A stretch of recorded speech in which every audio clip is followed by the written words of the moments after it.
that should be live now. I got an ad from Didney. I'll let that play out, whatevs.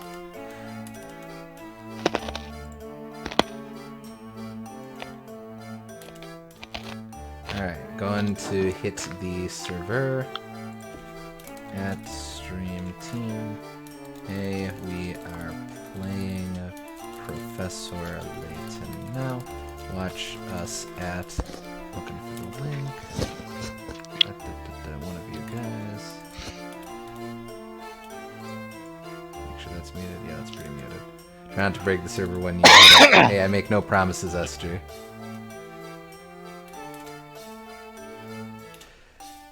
Yeah, okay, that should do. Okay. So we might finish it today, probably not, but either today or the next stream we should finish it. Nifty. Alright. Just close out some of these tabs here. Can't close all of them, but... Yeah, probably not. Especially since we have those extra challenges to do. But... right. Okay. Let's see. But I doubt it'll take us more than the 2 streams. Oh, good. Alright, cool. Cool.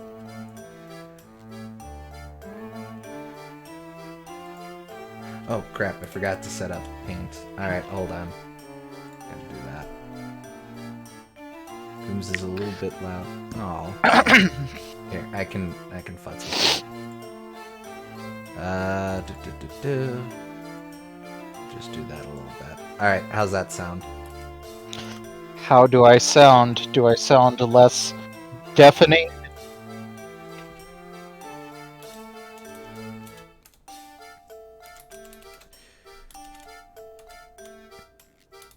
Better. Okay. Alright, I can futz with that too, as needs be. Alright.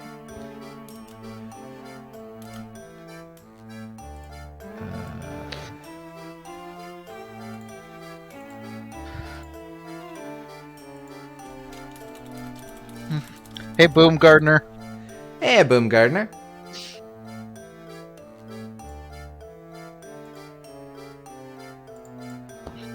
Alright, that'll have to do. Alright, let me just get the tablet up here. And It's green on my end, but take your word for it. You look blue to me, but then many things in this world look blue to me, so I take that with a grain of salt. Our story so far. Luke and Layton meet a mysterious young girl at the dead end on the north side of the village. She starts to tell them something, but a sinister figure lurking in the shadows scares her off. Afterward, a puzzled Layton and Luke find a ticket to the town amusement park and head there.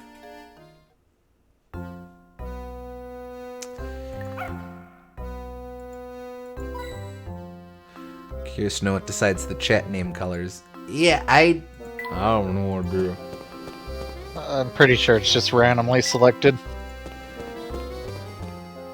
Alright, so... pretty sure we've explored all of this, and our next course of action was to go check out the amusing park. Yes, the plot recap and the little message that says investigate the park makes that pretty clear. Well, it's just one of those things you can never be too sure about.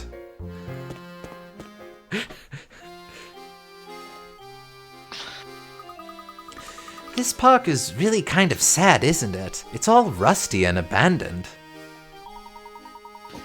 It's just as Sylvain said. It seems that no one set foot in this park for a dreadfully long time. Now, on to business. Let's give the grounds around the Ferris Wheel a once-over. I expect we'll find something of interest there.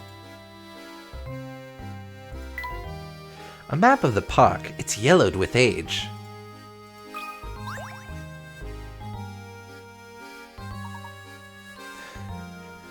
Oh my. Layton just wants to ride the Ferris wheel, TBH. Sure. What is it, Professor? Look at this poster. The picture appears to be the same as the one on the ticket we picked up. It looks like it's been posted here for ages. It's so faded you can't even read the letters. Oh! Hey, isn't that... Yes, I thought so. That's little Flora out there in the middle of the picture, isn't it? She looks exactly as she does in the portrait we saw of her in Reinhold Manor.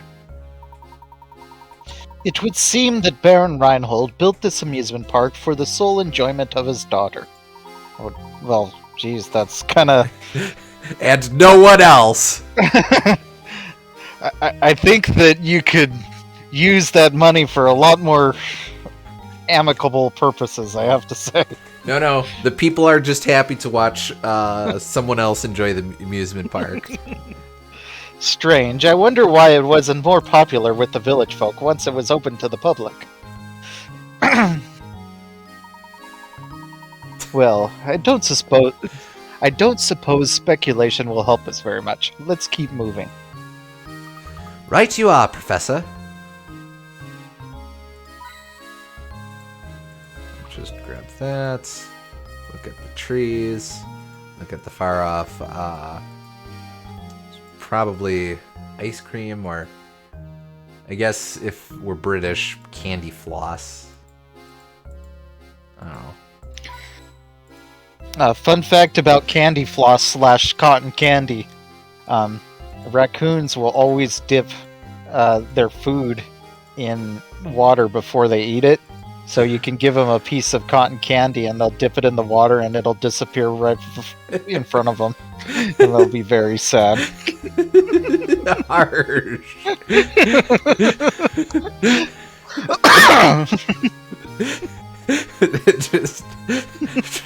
So if you ever want to put in a trash panda, there you go.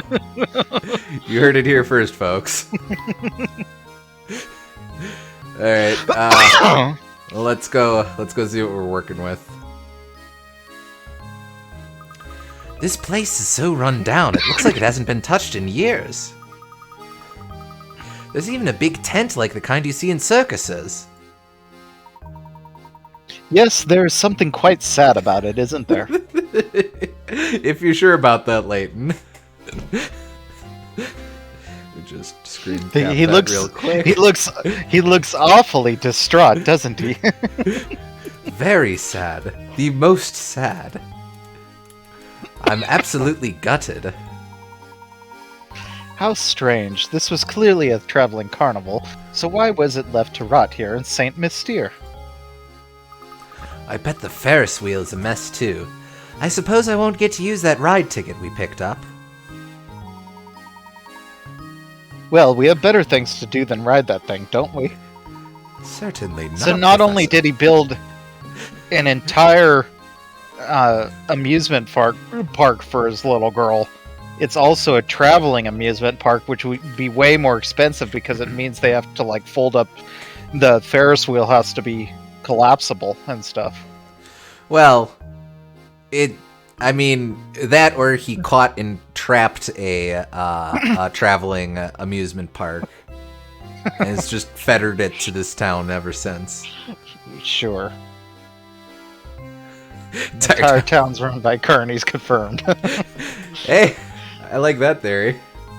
Somewhere in this park hides a clue to finding the golden apple. I'm sure of it.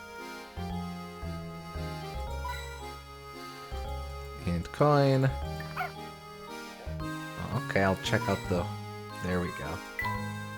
Oh, that looks like a circus big top. No one seems to be inside. Just trust us on this one. We didn't want to confuse the player by adding an extra room. It appears that no one is working the shop. Yeah, it doesn't look like there's nothing else here.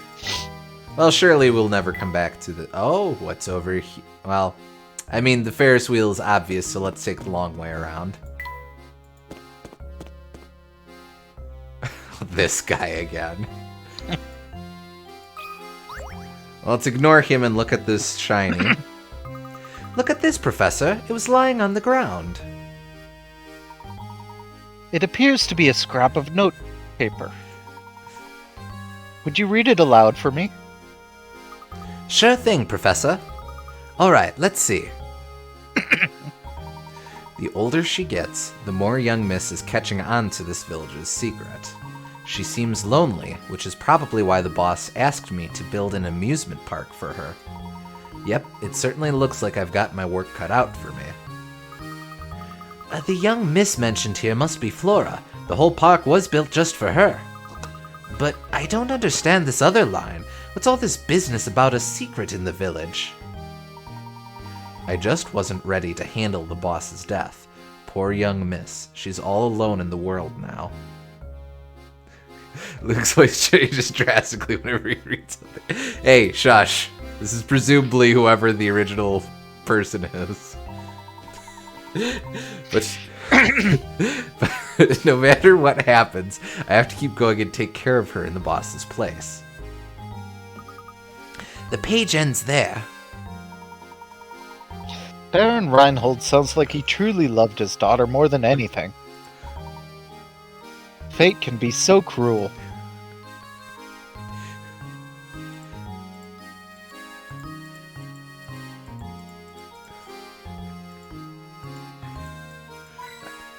Alright, what do you want? Oh, you lads again, eh? How do you like me park? Lovely, isn't it? The sun's shining bright today, and I'm in fine spirits. Why not celebrate this weather with a puzzle? Let me tell you one of me favorites. In a hole. A tennis ball has rolled its way down into a hole. This particular hole is extremely deep and has a sharp bend in the middle, making the ball impossible to retrieve by hand. To make matters worse, the ground around the hole is made of hard clay, so digging the ball out isn't an option. However, you have something incredibly commonplace on hand that you can use to get the ball out. What do you use to get the ball out? Answer in 5 letters. Water. Oh, Wordle. Water. Yeah, just float it out. Tennis ball is lighter than water, so it would just float to the top. Yep. Let's see. Wait. I mean, it's theoretically possible if they had a mole that dug a hole. I mean, you would be able to dig it out, but water's another option.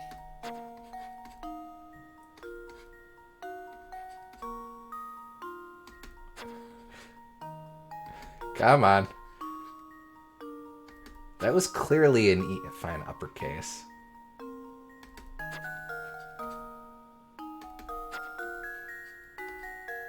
I think the lowercase was the right call, but... There we go. Jeez Louise.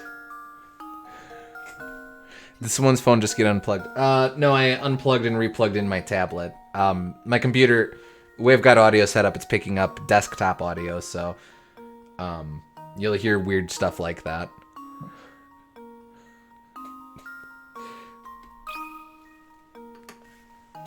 Luke, here's my answer. Critical thinking is the key to success. That's correct. Theoretically, you could use any liquid in which tennis balls can float, but water's the liquid you would most likely have handy. Since the ground is hard clay, there's little chance of water getting absorbed into the surrounding earth. The ball should come up with little difficulty. Also, hey, yeah, syrup should be a correct answer, too. Yes, I too go to the tennis court with my bottle of Aunt Jemima's.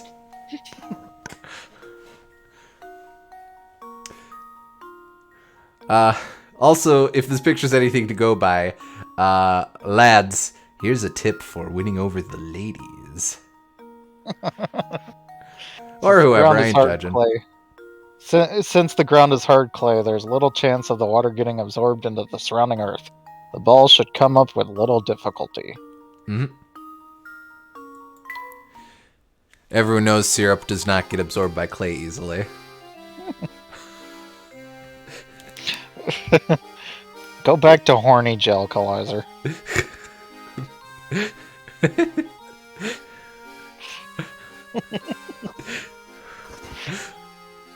Haha, you're quite the solver, aren't you? Ah yes, getting back to me park. It hasn't been properly maintained, and parts are just rotting away.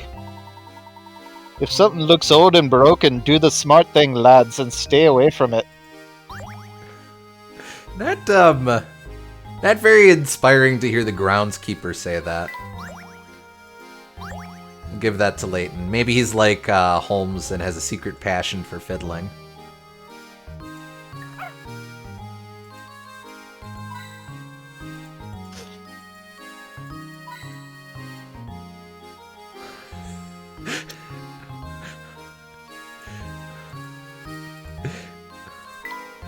Alright, let's see what we're working with.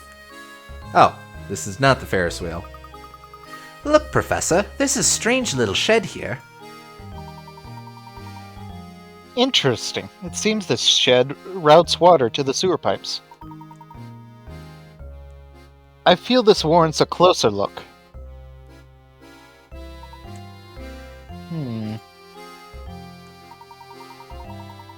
It doesn't appear that the door will open. Let's move on and explore the rest of the park, Luke.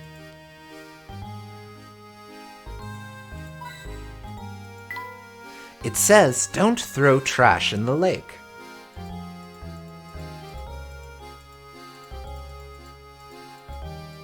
Let's see.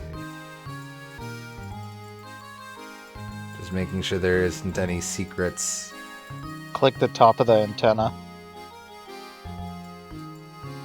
Okay. Nope. Alright, here we go.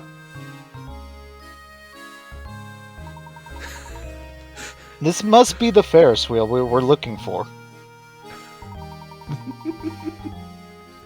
Luke, why don't you look around and see if anything seems odd about it? I'll stay over here. Sure thing, Professor.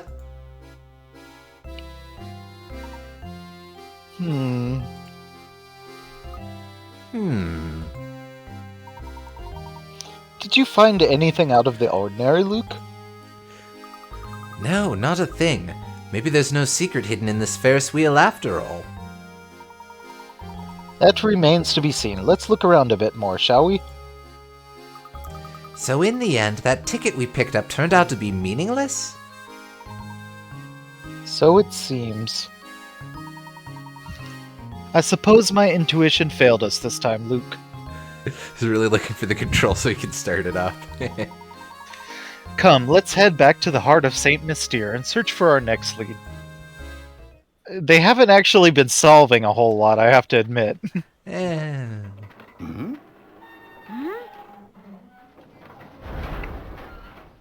What on earth? Professor! Get away, Luke! Run! You're right. Do it! Do it!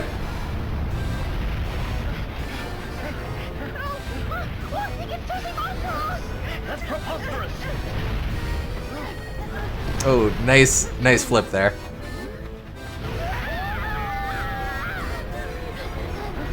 Got it! Got it!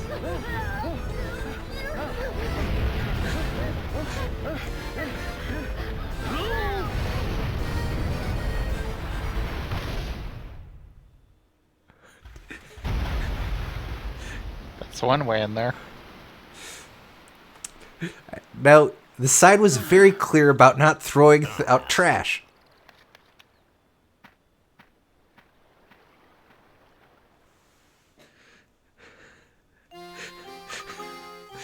Whew, whew, whew. Why would the Ferris wheel? Professor, look what happened to the shed.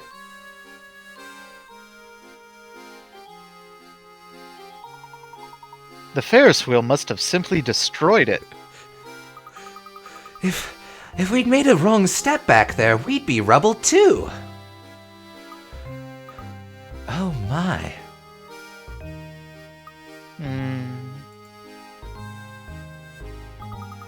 I think I found something here, Professor. What could that be?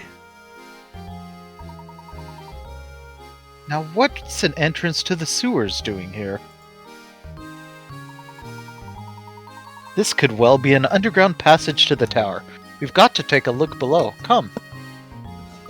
I'm right behind you, Professor. I like how the cutscene keeps the layout of the park consistent with when you were exploring it. Hey, yeah, we did go the exact same route there too. Oh, that's neat. You usually don't. I'm usually not expecting that sort of consistency of. I don't know how to describe it. It always throws me off when things are spatially consistent between representations of a thing. Like, oh, what's a good example? Like I grew up reading Calvin and Hobbes. The house's layout is never the same between comics or between strips. And it's mostly just in service of whatever the joke is, which is fine, but you also never get any real visual consistency with how things are laid out. So I'm not really used to thinking of things in terms of, no, this is consistently how it should be. So I always like it when they go the extra mile to do that. Before you go down there, you should explore the rest of this now that the Ferris wheel isn't there anymore. Oh, true. Okay. I wonder why that Ferris wheel tried to run us down.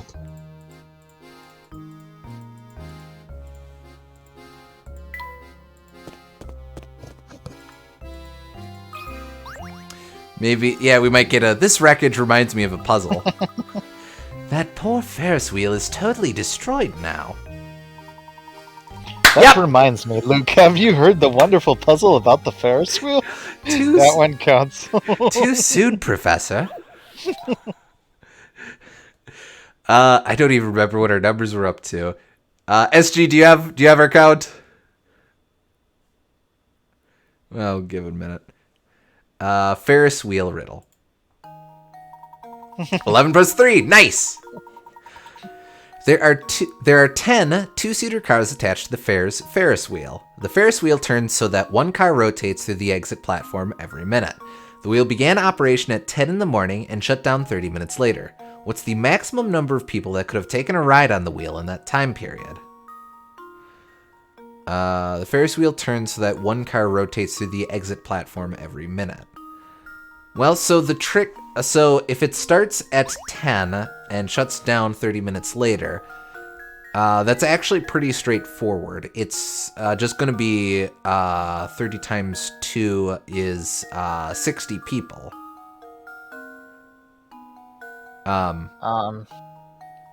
Yeah, but is it like... Is there a trick of like the last minute doesn't count or something like that? No, I don't think so, because minute 0, people will hop on at minute 0. So, you would still get 30, you'd still get people entering the vehicle 30 times. Technically at 10:30, you could have someone hop on the ride and then just go nowhere. I don't know if that constitutes taking a ride. But yeah. Well, there's also the issue that it takes time to load them up. That's also true. Since that's not specified by the problem, I assume that we can just guess that people are just lunging at the cars as they're passing. Either that or the minute part of the rotation counts pausing for a second to load people on. That's fair, I suppose. So I think the trick is that your inclination would be to think, okay, well, so since there's 10 two-seater cars, you have 10 people going at a time. But that's not really, that's not necessarily the case. It starts empty, and there's no indication that, we're also assuming that the ride just immediately stops a half hour in, so. Yeah, I didn't even realize it said 10. That's the red herring, is to make you think that 10 matters at all when it doesn't. Yep. Okay. Yeah. Presumably people are still stranded on the ride when it stops. I hope they have an exit strategy for them. But, yeah, I think that's just going to be 60. Okay. So you go down the path to the sewers and find Baron Reinhold's secret stash of bionicles. I like that. Do it. Well, here's my guess. Nope. Okay. Oh, I was sure I had it.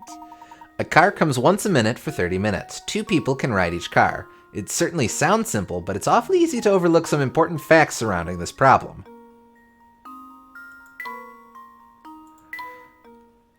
Huh. Okay, well, what are we working with then? We began operation at 10 in the morning, shut down 30 minutes later. Maximum number of people that could have taken a ride on the wheel in that time period.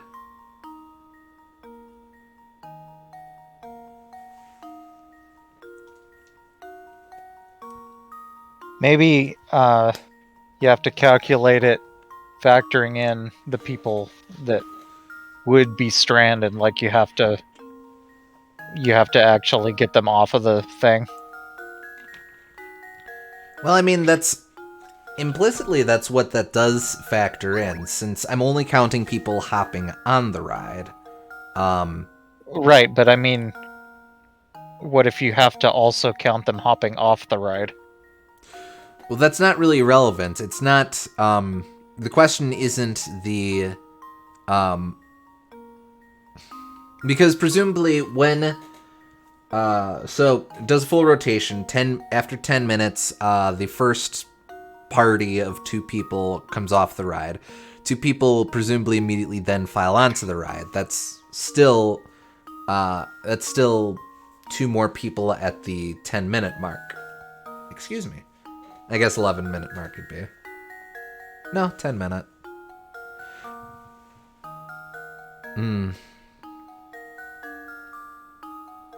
I'm just saying, like, Or if this was a real Ferris wheel, they would have to plan to end it 10 minutes before so that they could get everyone off. like, again, the way it's specified and the extremely short runtime makes me think that it just stops abruptly, not that it's a planned end.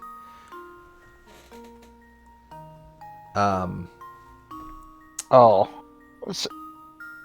I see. So you're saying that it's not this isn't the regular schedule for the Ferris wheel, it's just how many happen to do it during that time period? That's my assumption. It purely based on the fact that it starts or that it ends pretty quickly. I guess if we assume that they're not they have a plan for some reason, they're only running it for 30 minutes and they don't want to strand people, then you're right, you would cut that down by 10 minutes. So you'd be left with I think 40 people. Maybe 42. Yeah, you'd be able to fit in 42 people. Because Sure. yeah, because so minutes, so 10 o'clock through 10:19, you're letting on 2 people at each minute increment. So that's 40 there, because you have 10 through 19, 0 through 19 is 20 times you're loading people. Then you're able to load people one more time after that in order to get a full rotation in. So that would be so you'd be loading people on 21 times. Since they're 2-seater cars, you'd arrive at 42.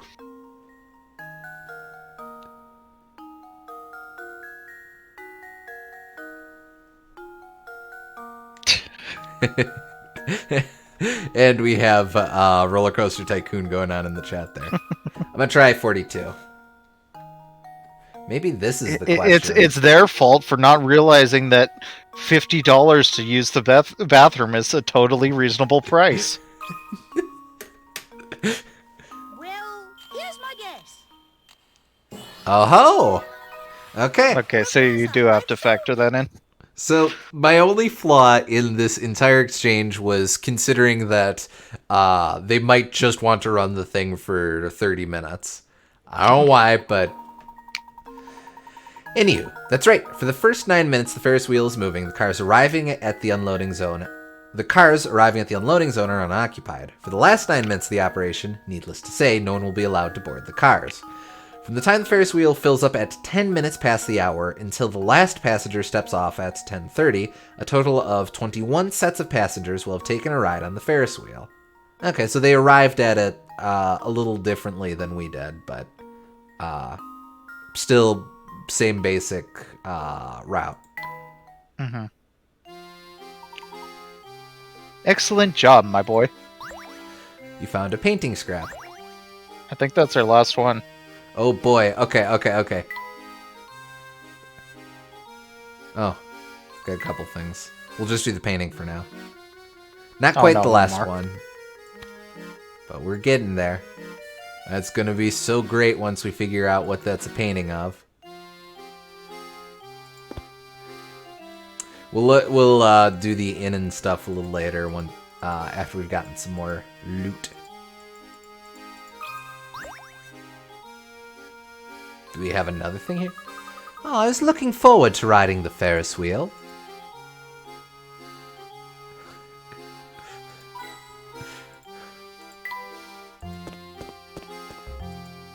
Oh, that would be why they didn't add a room to the big tent. It's be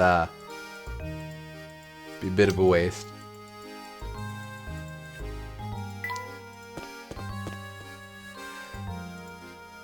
I suppose it's a good thing no one was in the park. Oh, they've just deactivated all the flags for stuff to mess with. Actually, oh. You would think that nefarious person in the shadows would just, like, you know, use a gun. But...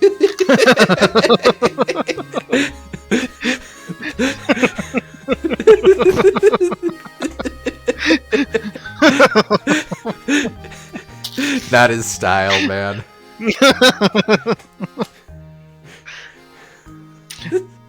Look, Professor, there's a puzzle hidden here.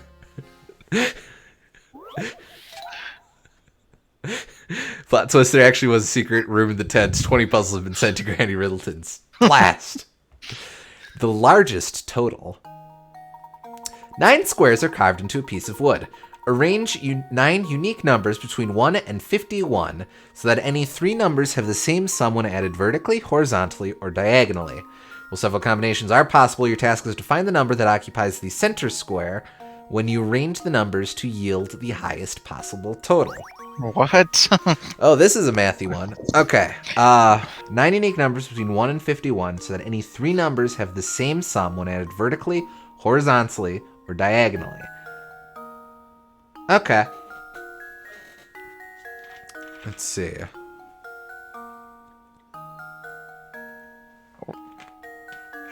Well, several combinations are possible. Your task is to find the number that occupies the center square when you arrange the numbers to yield the highest. What does that mean? So basically, when we're inputting the answer, we're only inputting the value for the center square. And yeah, but the highest possible total. So we want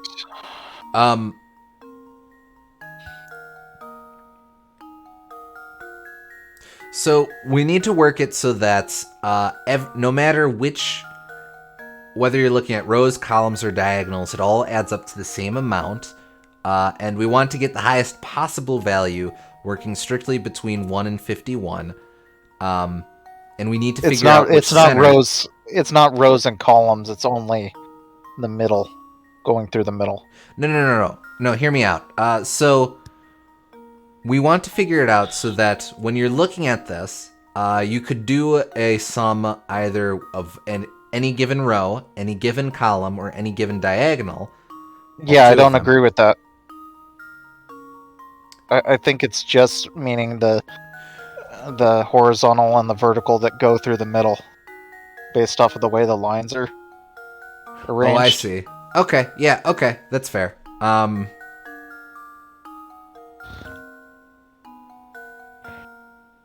Okay, but so given that, we still want to find something that when it is the row, the column, or either diagonal, it adds up to the same amount for all 4 directions. And accepting that, we want to figure out what the value in the middle would best facilitate that. Uh-huh. I get all that, but it says there's it says several combinations are possible, which means that we have to pick the right one,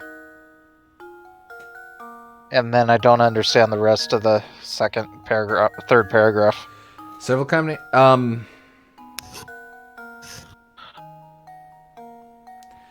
Given the set of numbers between 1 and 51, we have to figure out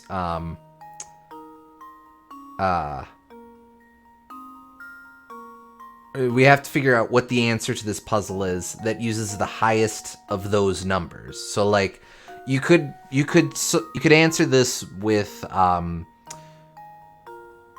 trying to think of a dummy example off the top of my head. You could probably answer this with like 1 in the middle and then 2, 7. Wait, no. How is this going to work? You could do it with 5 in the middle and then do 3, 7, 4, 6, 2, 8, 1, 9. Those would all add up to 14. Okay. But we can certainly go much higher than that. Accepting that as the case, I want to say the answer is going to be, what would you be? 1 through 9, so, and 5 is in the middle, so, 9, 7, 6, 5. I think the answer would be 47.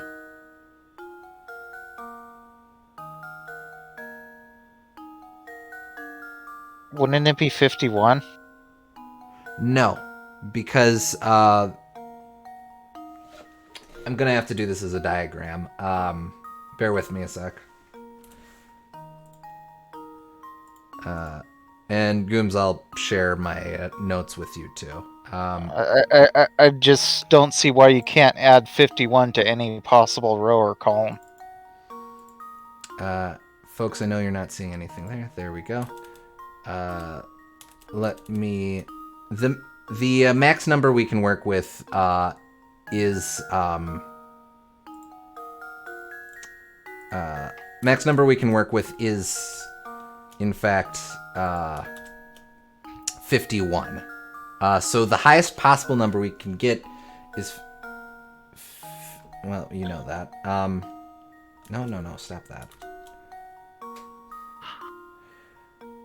Okay, so we'll use my example from before, just for easy reference. Don't overcomplicate this.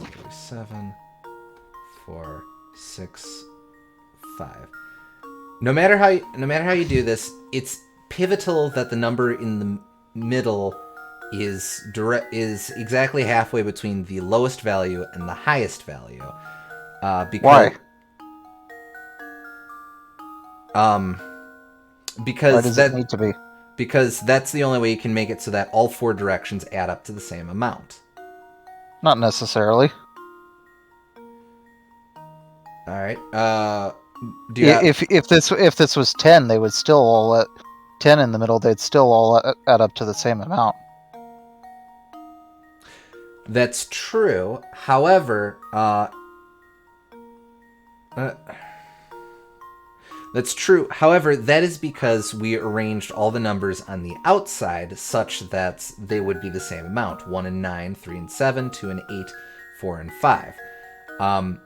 In fact, the number in the middle is almost superfluous. So, given that, I see what you're saying. So you're thinking that what we could It would have to be 51, and it doesn't even matter what the other ones are. 50. Like, theoretically, it would be like 1 and 50 for one of them, and then 2 and 49 for another one, etc. But regardless of how you do the math, it's the middle one has to be 51.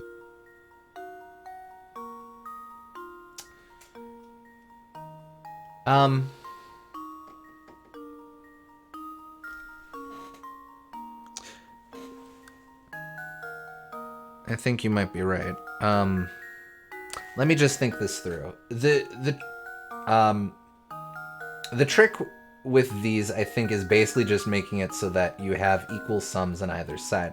Theoretically, you could do 50, 49, 40... Cripes, that's awful. 50, 49, 48, 47, Hannah, 46, 45, 44, 43. So you could then arrange them as 43 and 50, 49 and 44. Yeah. Yeah, I think you're right. Okay. Yeah, because the trick is always just that the outside adds up, the middle is... Yeah, it's something like that, but the 51 is the important thing, I think. Okay. Yeah, I think you're right. So let me go ahead and switch everything back over. I'll switch you over too. Hey, Tut, thank you for your words of encouragement. Okay. 5 and 1. And 1.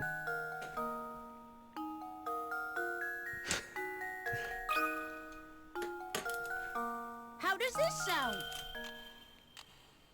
Yeah, okay. I was just overthinking it. Professor, I Yeah. solved it. Great job! To get the largest total possible from any 3 vertical, horizontal, or diagonal numbers, you should place the largest numbered value in the middle square.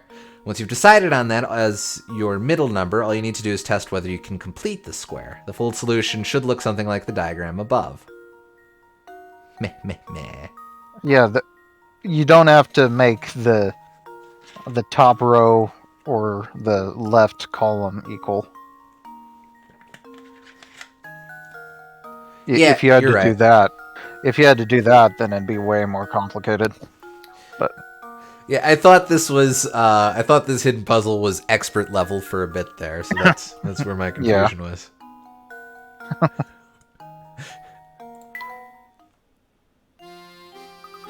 Whew, I got it, but just barely. Got it. You think the town noticed? Before we move on with our lives, I want to see if anyone at all noticed. Oh. Where are you going? We haven't finished our investigation yet. Oh, Luke is yelling at me personally. Excuse me.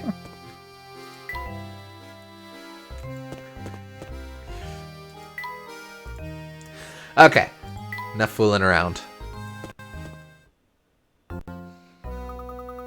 I hope I don't trip. This place is pitch black. Ugh, and it's cold, too. watch your step, Luke. Look for anything suspicious or out of place. Well, there's a bucket. There's the stairs. There's mildew. Nah, mildew. There's a puzzle. Well, yes, but that's obvious. Alright, what are we working with? Look, there's a sort of... Well, see, if you look at the puzzle itself, there's the it doesn't make a line in the image between the left column and the top row, so... Yeah, that's true. Look, there's a sort of stone tablet embedded in the wall. This is clearly some kind of puzzle. I'd wager the solution will tell us the direction in which to proceed. Which way? The path you are on forks to the left and right in front of the sign seen below. Your gut feeling tells you that this sign reveals the direction you need to go. Find an arrow within the picture like the yellow one on the side of the board. When you find it, draw a line around it as neatly as possible. Keep in mind that the arrow you're searching for may not be the same size as the one pictured below. Let's see. Well, it's going to be there. I won the stereogram forever. Yeah, no, I think that's it. I don't see any other triangles that would lend themselves to being arrows in the other direction. Wait.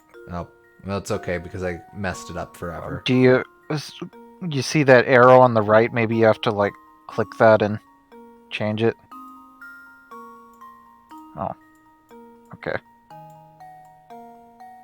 I don't see what that arrow's about, but whatever. It's in case you need to know what arrows look like. I guess so. It's a little like that one Pokemon card telling you how to play rock, paper, scissors. Yeah. It doesn't tell you how to play it. It says, if you don't know how to play rock, paper, scissors, flip a coin instead. Oh, that's right. That's what it was. Alright, let's try that. That's Misty's duel. Here's my answer. Because I know way too much about the trading card game. Oh. Frankly, I'm ashamed. Don't forget to trace the figure neatly. I think that's what it was. I was just sloppy. I'm going to adamantly believe that I was right the whole time. Alternatively, if you don't know how to flip a coin, do rock, paper, scissors instead. There you go.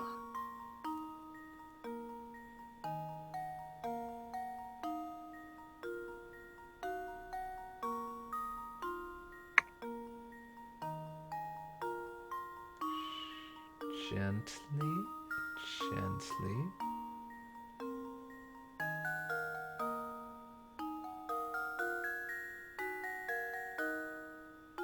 Oh, wait, no. That's wrong. Oh? You can make an arrow the other way. Can we? Oh, I see. Hold on.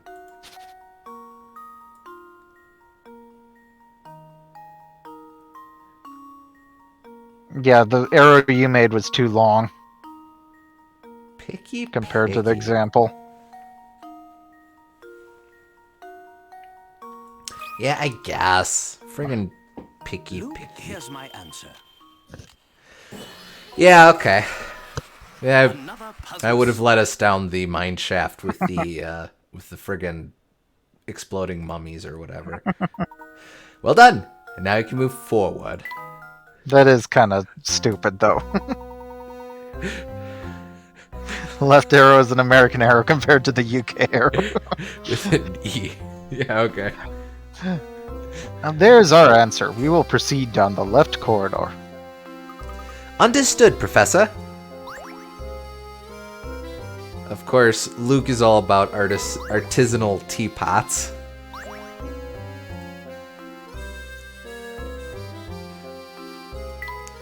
What happens if we go right, though? I want to know. You die instantly. It's an arrow with a U in the UK.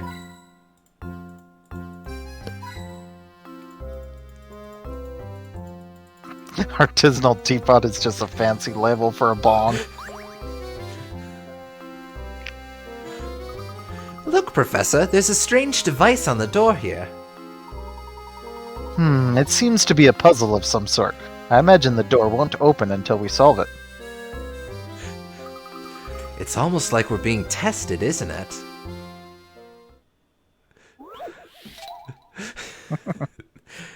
Get the ball out, number 2. Can you get the red ball out of the maze? Slide obstructing blocks out of the way to clear a path for the ball. This problem can be solved as few as 14 moves. Do, do, do, do, do, do. Tricky, tricky. One. Oh, we've already I think the idea with this is to get all of the purple ones in the corners.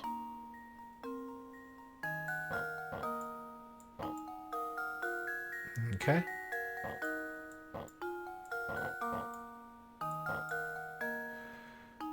I don't think we're doing it in as few as 14 moves, folks. Yeah, like I said, do not care about that.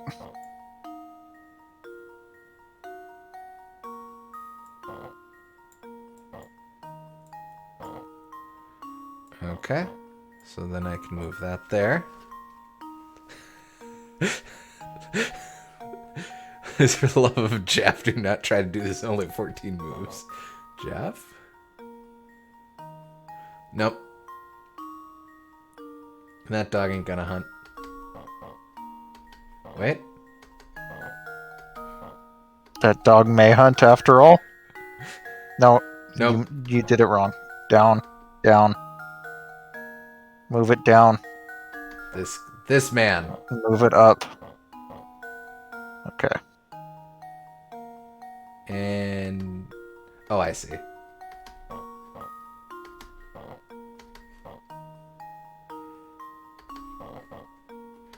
Out of here. There we go. Not too bad. Critical thinking is the key to success. That dog is one of those dogs that randomly gets its head stuck in a long chair and decides, I'm here now. Fantastic. Easier than it looks, isn't it? If you haven't done it yet, why not try to complete the puzzle in the minimum number of moves possible? No. Nope. That should do the trick. You found the last painting scrap! Oh my god! Oh, but we have an anime cutscene first. first. Nope, not an anime. Not yet. Just a sound effect. Sound effects are like anime without the anime. Is that like a situation with like Higurashi being a sound novel instead of a visual novel? I guess. Alright, we've completed the picture. But since we don't understand how to rotate frames, the game doesn't want to count it for us. When you rotate this, do it methodically. Okay, so like that there. That there.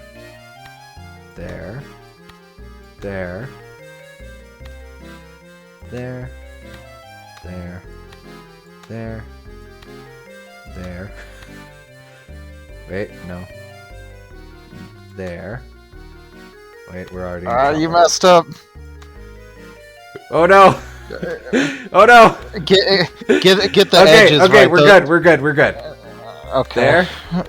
There, and there. Perfect. We'll line up the edges. I know those are right, and then you can figure it out from there. Okay. Oh crap, no! Get back here!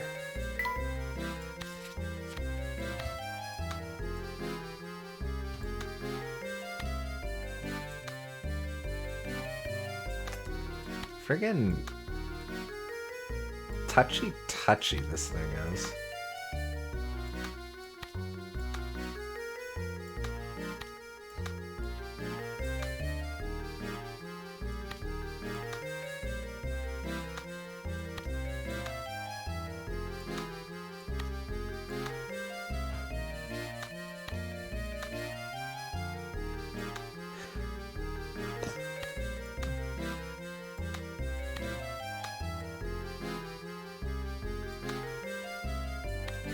We should probably give her her feet back. Hold on. Those would be useful, I think. And we'll unmangle her dog or whatever. Oh, no, that's the kitty cat.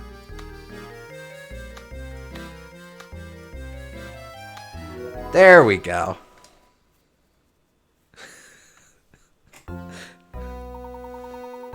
This painting is truly brilliant. It simply must go on my wall. Far better than that upside-down painting we had a couple minutes ago. By the way, Luke, I have a present for you to mark this occasion. A painting. Turn off your Nintendo DS once, then restart the game. What the hell did I just say? At the title screen, select bonuses, and you should have a new challenge for me.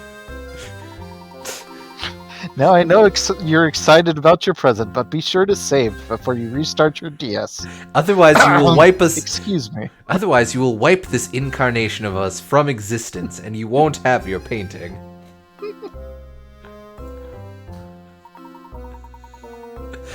Layton's Challenges: The Art Lover's House has been added to your map. Yay! We'll go ahead and check out some of this other stuff too while we're here. Alright, new stuff. If I liked tea, I bet this would be great to have. Now, what British gentleman could do without a teapot? A violin. I wonder if an old thing like that still sounds good. Wow, perfect! I'm learning the violin back at home. Oh, so Luke is our aspiring Sherlock.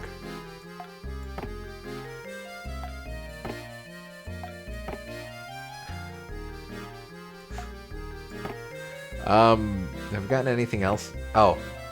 Oh! Okay. I think we had that before.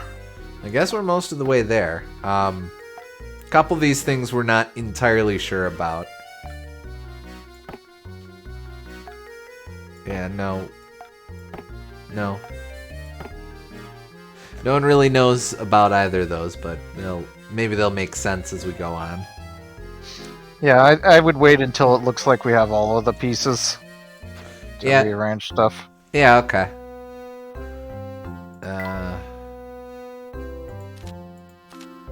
I guess we'll just blitz through these real quick. The silence of the park was so unnatural, it was hard to believe that this was ever a place of recreation. All existing structures are deserted or, in the case of one small shack, bolted shut. If there is useful information to be found here, I don't see it yet, but I believe the Ferris Wheel warrants a look. Luke and I searched every crevice of that Ferris Wheel, but it failed to yield any information about the Golden Apple. What's more, it inexplicably broke free from its supports and chased us around the park like some oversized wagon wheel.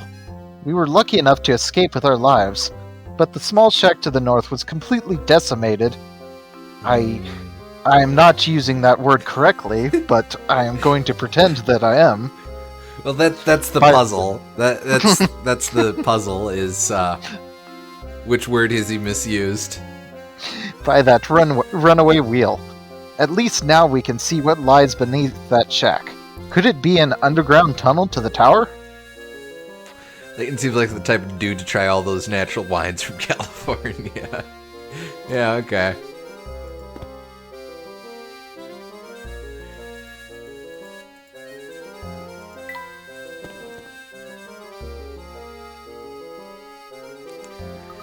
Wow, I certainly didn't expect a room down here. Let's give it a thorough once-over. Something isn't right about this place. I could feel it in my bones. Ouch! Hot, hot! Yes, Luke. Fire hot. Hot, hot!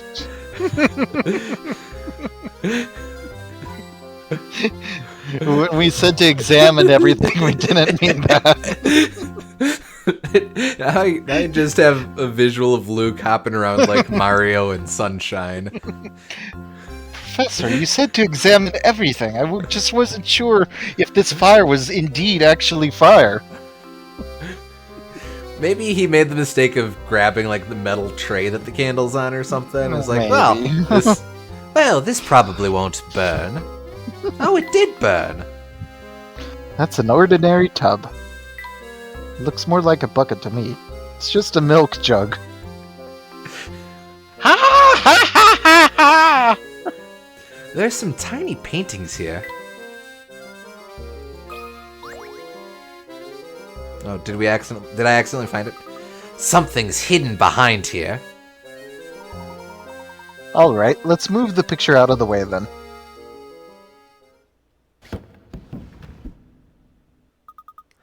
What's this here?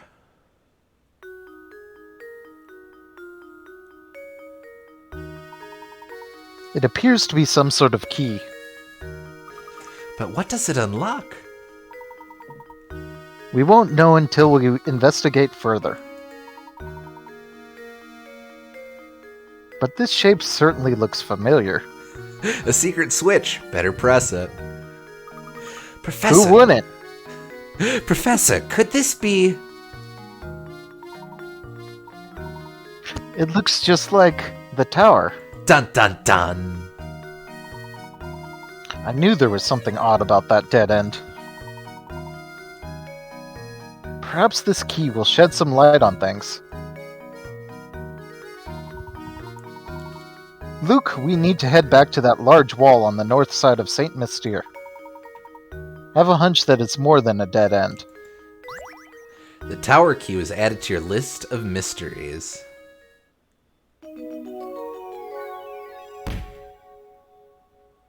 Uh-oh. Wait, no, wait, don't send the puzzles! Oh, okay, there were no puzzles to send. Nothing to see here. Move along. Just an empty box. All these drawers are completely empty. What a curious vase. All the poor flowers in it are wilted.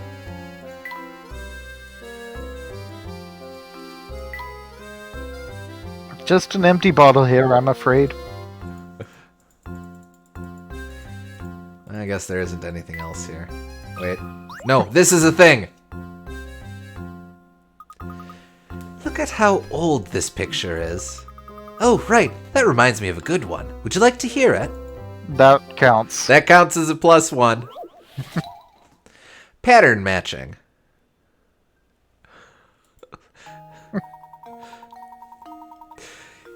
The large shape below is made up of a pattern. A selection of the shape has been removed. Of the options A, B, C, and D, which one should you insert into the large shape to complete the pattern?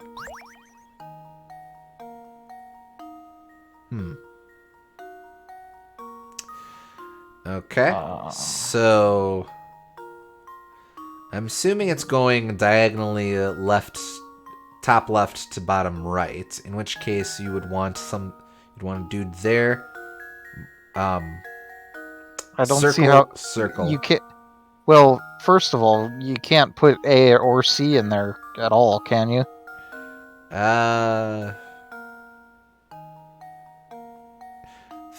Like even if you rotate it, you could flip it, mirror it. are you allowed to do that? Oh, maybe. I don't think you'd be allowed to do that.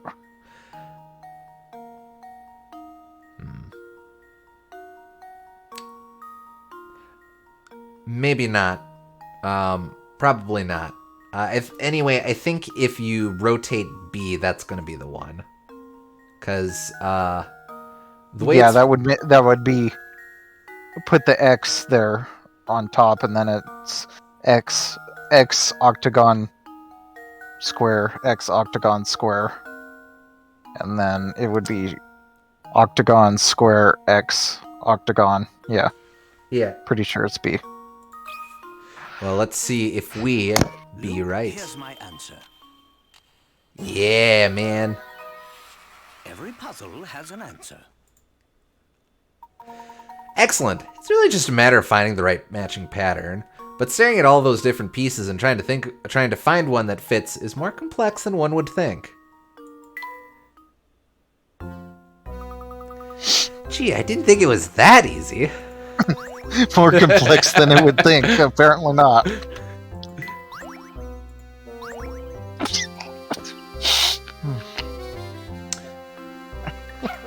Hell yeah, preschooler pattern recognition. Aw, Luke's doing his best. Hey, not a whole lot of puzzles left. These last few must be quite the doozy. But we'll see. Glad Luke pointed out how easy it was. I've kind of noticed that Luke's puzzles all tend to be fairly easy, and he's always a bit bummed at the good professor guessing them.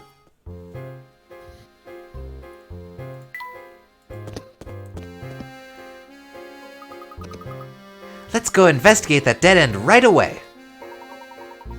Alright, Luke, but first let's make a quick stop by the inn. There's something I need to check on there.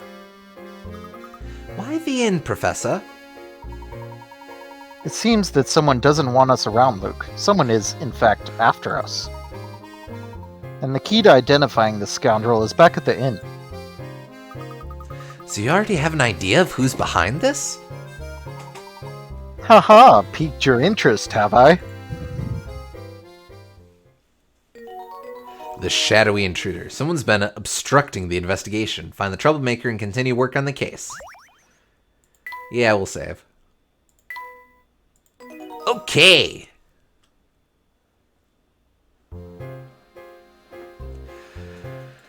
Alright, let's do the round, see what's new. That's same as before. I expect there's not going to be a whole lot new, but that's the same as before.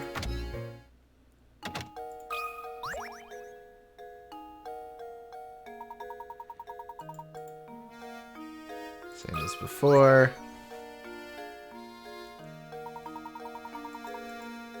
No soup.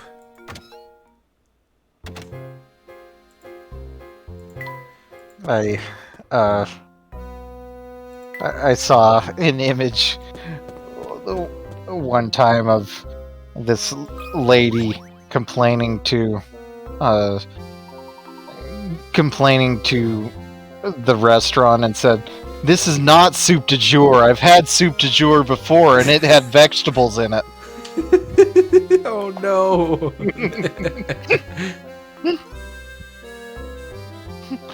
Ha ha ha, it's you two lads again. You're a pair of odd ducks coming all this way just to see me. But lucky for you, I've got myself a darling of a puzzle and a mind to share it with you. Wash up. We sure this is a puzzle?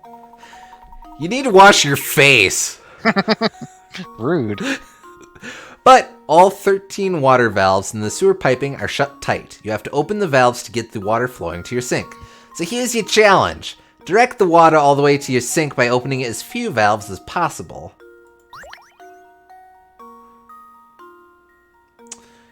Oh, interesting. Okay. So basically we just have to find the shortest route to where we're going. I think you can click on them and it gives you... Oh no, never mind. Okay, but so we're gonna have to examine all of these in turn. That's 1, 2, 3, 4, 5. I think the shortest is 1, 2, 3, 4. No. 3. 1, 2, 3. Yep. And everything else is just hammered shut. I don't think there's a way to go under. Wait, there is. I tell a lie. 2. 1. Oh yeah. 2. Now that, I'm pretty sure it's not possible to go below that. Yeah, there'd be no way. Because you have to run into a whole bunch there. Yeah, that's gotta be the minimum. Okay.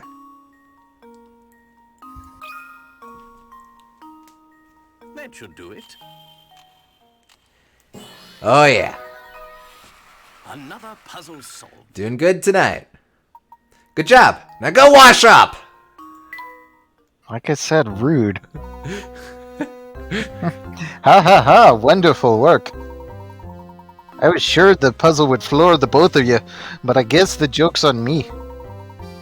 Oh well, you win some, you lose some.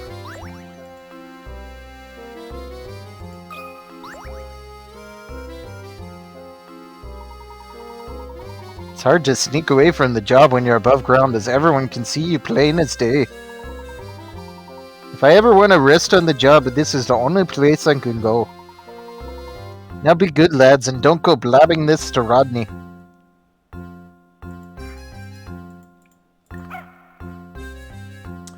Thank you, Robot Dog, for investigating the waterfall. You know, when we finished the Robot Dog, that gave us an extra overworld function. I can't help but notice that the painting hasn't contributed anything to our adventure yet. Why isn't the painting sniffing out hint coins? Let's see. I can tell from I can tell from the look on your face that you're dying to live by my house, aren't you? Yes? Oh, okay. Apparently the butt of our car does not inspire anything, any puzzles. Found two hint coins though. That we did. There's a great view of the entrance to the village from here. There's my lovely little automobile. It seems unharmed. Don't worry, Professor. No one would ever dream of stealing the Layton mobile. Just what do you mean by that, Luke? What? What?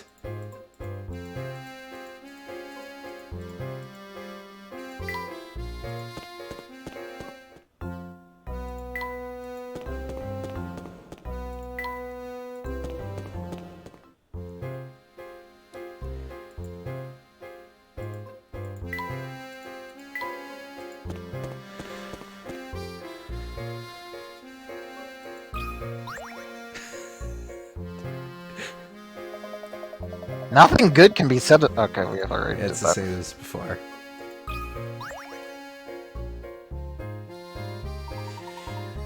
Do not be alarmed by my piercing gaze. This is for research purposes only. She hasn't fettered any more evil spirits in here. Nope.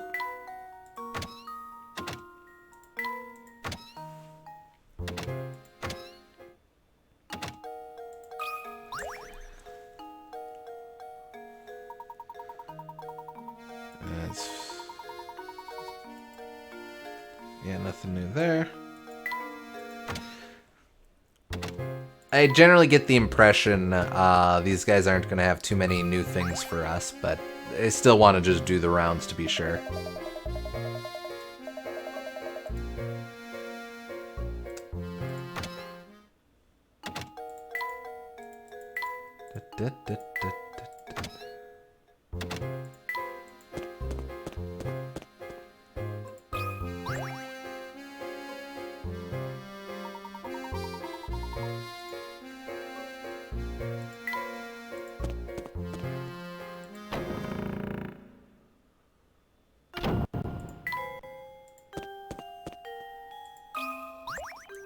Let's see, is he... He's still grumbling about being single.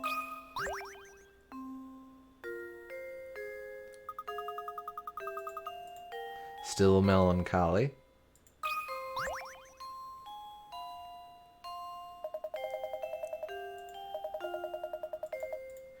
Still standoffish.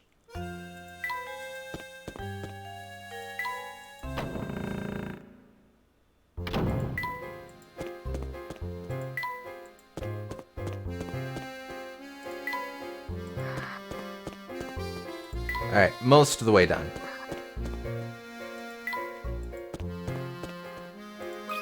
This, and the Layton Mobile is still just the Layton Mobile. Okay. Alright, let's go to the end.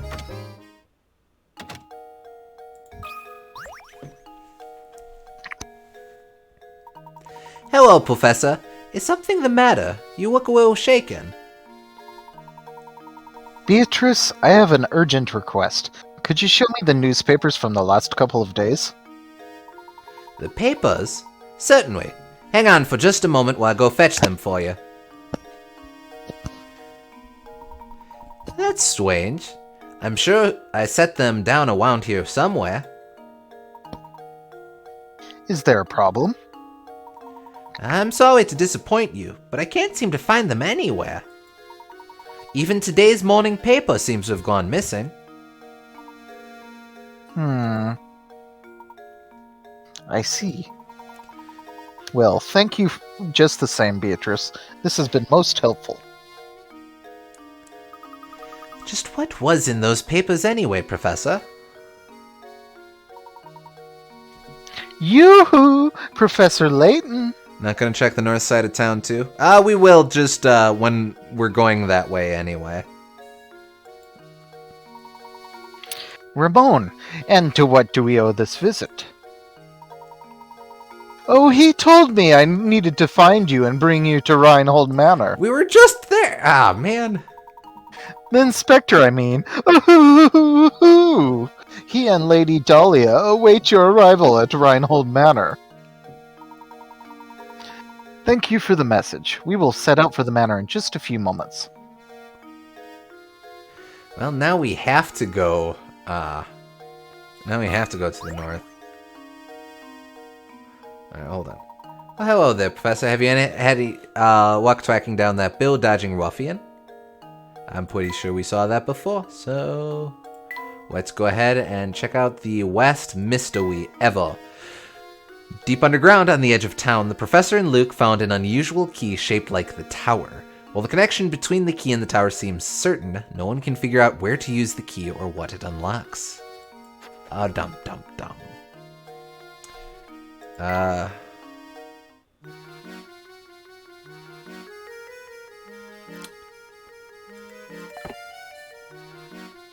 This teacup makes me yearn for a nice cup of Earl Grey. He's just throwing the teacup and the teapot on the ground. Well, I guess I can drink water with it. Yeah, okay.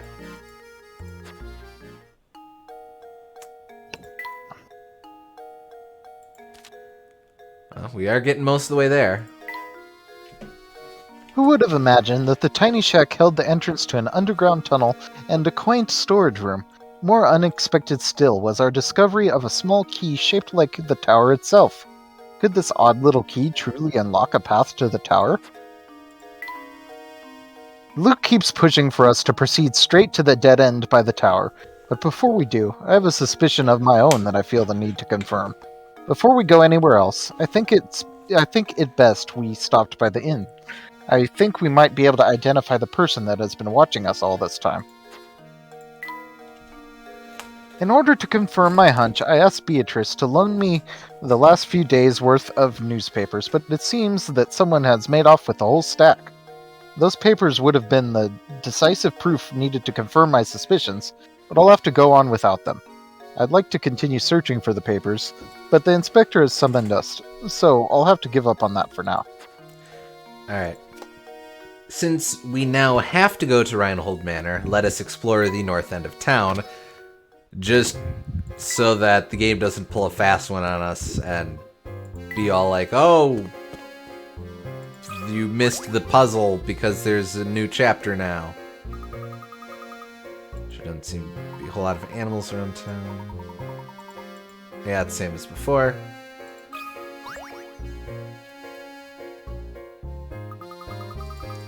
Same as before.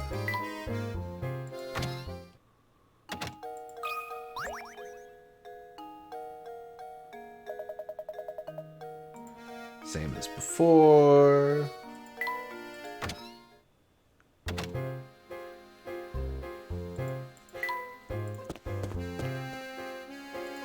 Missed all the game's remaining puzzles in the north end of town. Yeah, that's what I'm saying. There's gonna be like Oh. Game's gonna be all chock-a-block full of puzzles right in this exact location.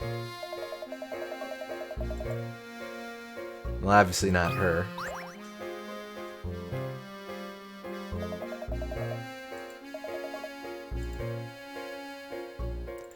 Not him.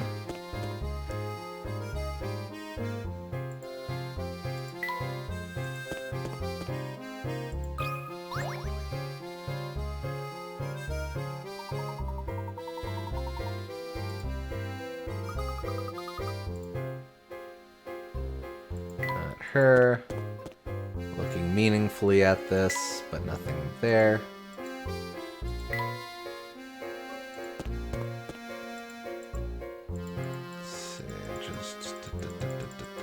You missed the 100 puzzle run dungeon, the versus fighting puzzle team, the Dark Layton secret boss fight, even the Layton Mobile racing minigame, all because you failed to check the north side of town. I'm telling you, it's like some it's like the friggin' Kirby games. We're gonna go through the wrong door by mistake, and like we'll have missed the last rainbow shard or whatever. Yeah, or it's like Crash Bandicoot. Congratulations, but you missed 5 puzzles. The physical embodiments of the remaining puzzles smacking Luke on the head. Yes.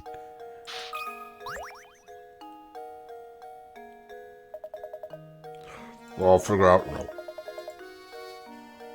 There are no puzzles. There never were puzzles. You've imagined all the puzzles.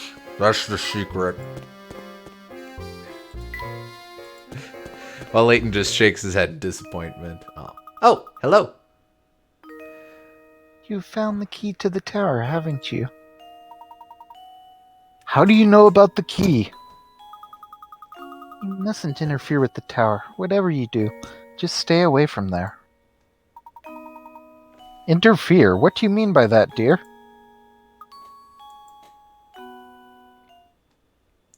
Well, anyway.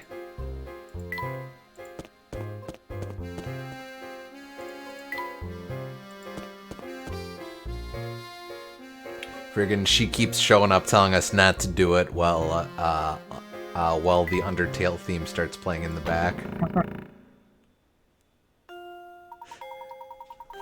Mentally, she just went cringe. Oh. Welcome back, Professor Layton. Please come in. Everyone is waiting. Thank you, Matthew. Is something troubling you, my good man? You seem ill at ease. Oh no, I'm fine, sir. Please make your way to the parlor. Alright, if you're certain that nothing is the matter, we'll head upstairs. I think I know what's gonna happen. But alright. Ah, Mr. Layton, thank you for arriving so promptly. Come, have a seat. Why have you called us here, Professor Chelmy? Like you, I'm not the kind of man who beats around the bush, so I'll just come out with it. I'm on to you, Layton. It's clear as day. You're responsible for Simon's death. Are you suggesting I murdered Simon? Finally, someone's caught on. Nonsense. Nice, Layton. I have to admire the way you keep cool under pressure. But of course, I would expect nothing less from a cold-blooded killer such as yourself. I don't suppose you've seen this before, eh? This vase was on display in the room in which Simon was found dead. All the forensic evidence I've gathered suggests that the killer struck Simon with this vase. Our killer was no professional. You see, he left his fingerprints all over the murder weapon. Fingerprints that match your own, Mr. Layton. Well, we now can't prove that because you're gripping it with your bare hand.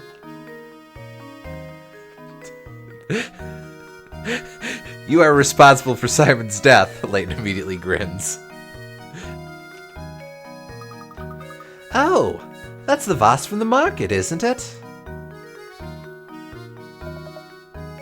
You rotten murderer! If this vase is evidence, why did you just break it like it was nothing? So go on and give me an alibi, Layton. Where were you when Simon was killed? Come on, out with it. I was with Luke investigating matters down in the village. Is that the best you can muster? It's clear the little brat is an accomplice to your crime. Technically, we're getting the cat, I think, but... Admit it, Layton. You two wanted to keep the golden apple so badly that you conspired to murder Simon.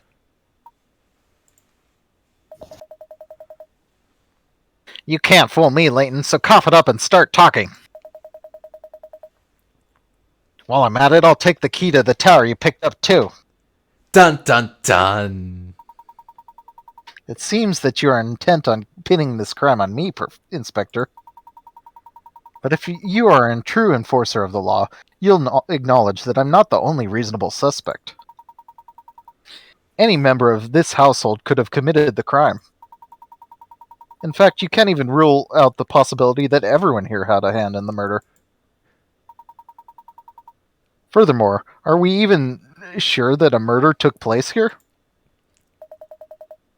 What kind of nonsense are you spouting now? Spouting now? Do you really think anyone here is fooled by your crackpot theories? The entire village murdered Simon. It takes a village to murder a child. I guess? Inspector Chelmy, I'm beginning to think the only person here with something to hide is you. That's absurd. This has nothing in the slightest to do with me. No, Inspector, it has quite a bit to do with you. Meaning? Isn't it obvious? If there is any criminal element involved in this case, then it is you, sir. What? That's absurd. Hey, calm down. What utter rubbish! You'll need more than some death charge to save your hide.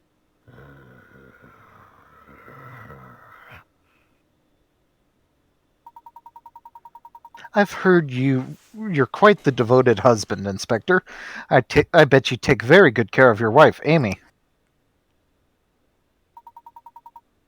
Luke and I found this article in the paper. Luke, what was Inspector Chelmy's favorite food again? Oh crap, were we supposed to pay attention? Oh crap, we were! I remember what it was. Was it fresh sweet potato fritters? Yes. Yes. I knew pronouncing things weirdly would help. That should do it. This article specifically states you love sweet potato fritters. And yet you raged at poor Matthew when he brought you sweets with tea. Why? And your point is, it just so happens that I have a fondness for Amy's sweet potato fritters. I'm trying to give him a Cockney accent so now we know what he sounds like. That's fair. Is that so? Thank you, Inspector. This little conversation has made things quite clear. Please take a look at this.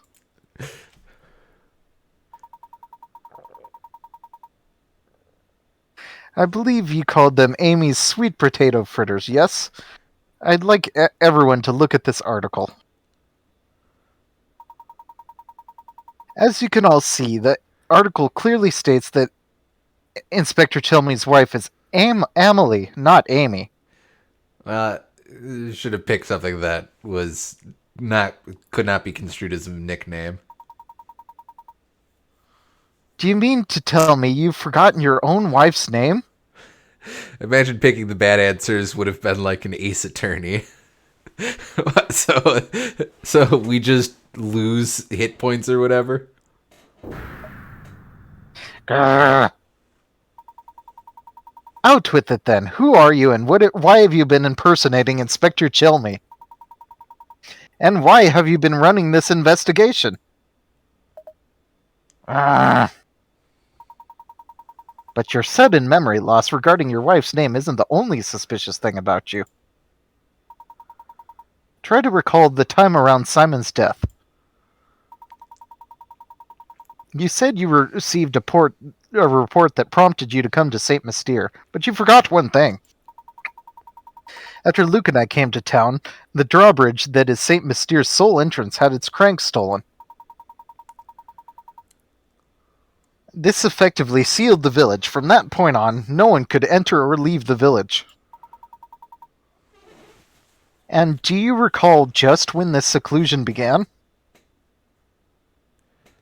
When did the drawbridge shut down? During her search for Claudia after Ramon disappeared the morning after received the inspector's summons.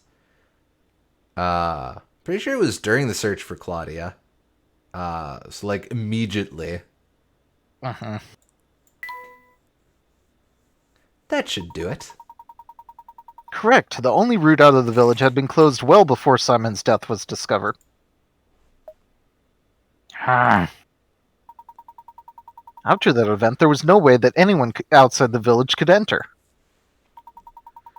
By the same token, there was no way to take things out of the village. Particularly something as large as a corpse.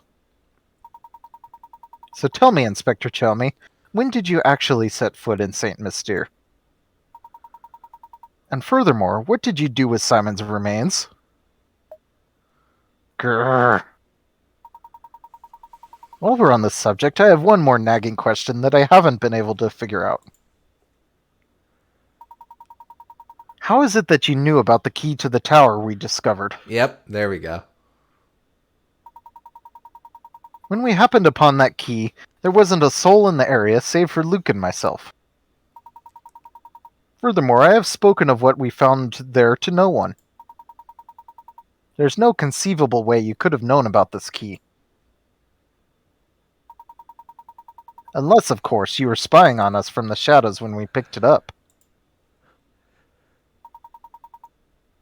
Now let me see if I've got this all right. You posed as the inspector and used Simon's death as an excuse to enter Reinhold Manor. Since then, you've been waiting for the ideal time to strike and steal the golden apple from us. How am I doing so far? Yeah.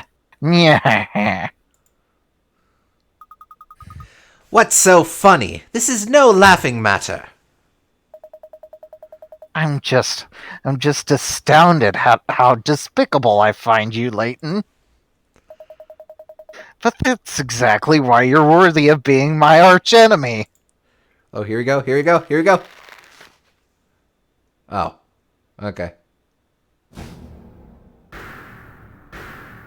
There we go. I've always despised you, Layton.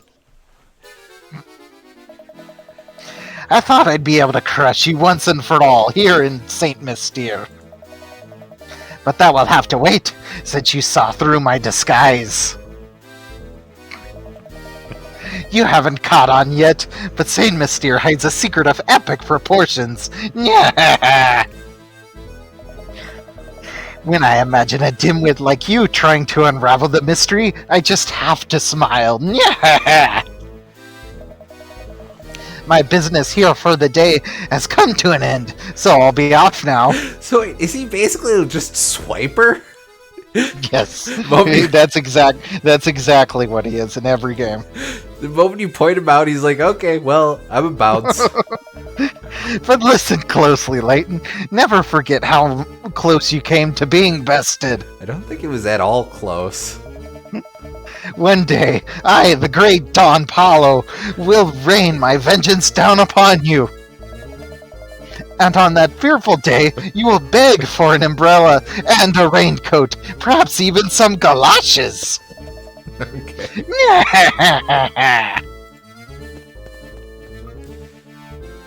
Gosh.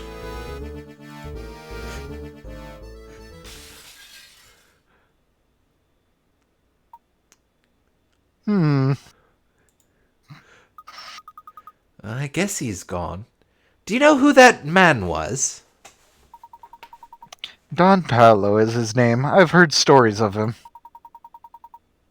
His grasp of the hard sciences was rumored to be unrivaled. Incidentally, the same theme was playing when the Ferris Wheel was chasing you. Oh, neat. I didn't pick up on that. The problem, as you might guess, was his personality. Though he was a genius, the man was evil. So is Layton just assuming that he's dead now that he defenestrated himself? The science board banished him from working officially in his field ever again. The science board, okay. Yeah, you know, the board of all the sciences. They're all like, "Hey man, no, you can't study us no more. You're too wacky." Sneaking into Saint Mystere to steal the Reinhold fortune sounds like the kind of scheme he would hatch. He seems to hold quite a grudge against you, Professor. What did you do to cross him? I am one of the sciences. I haven't the slightest idea, Luke. Well, that aside, what was all that talk of a secret hidden in the village? What was he talking about? I'm mystified by it myself. For the time being, though, let's focus on finding the golden apple, shall we? That was amusing, but whatever. I say we follow our newest lead and head for that tower. Let's check that dead end from before, Luke.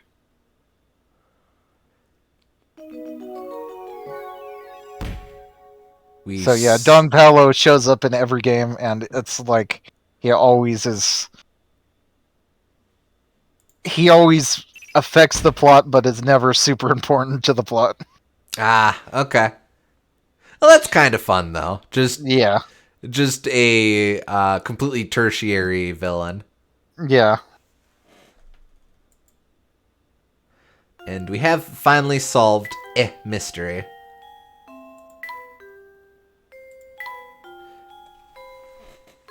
What a shot! Oh, no, this is you. This is the very first game in the series.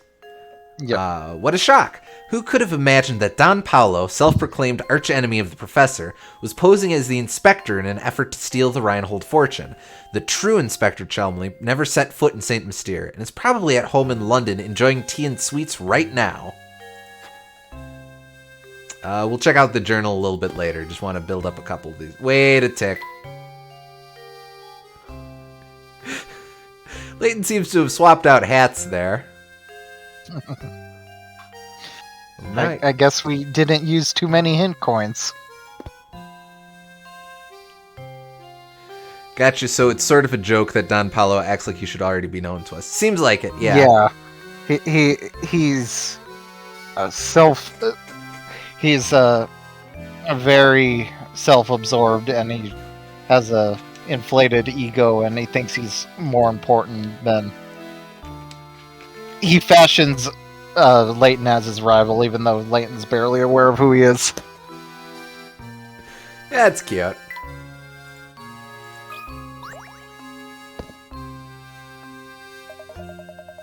Look, that was some weird shit, but I don't care because I really want a wife.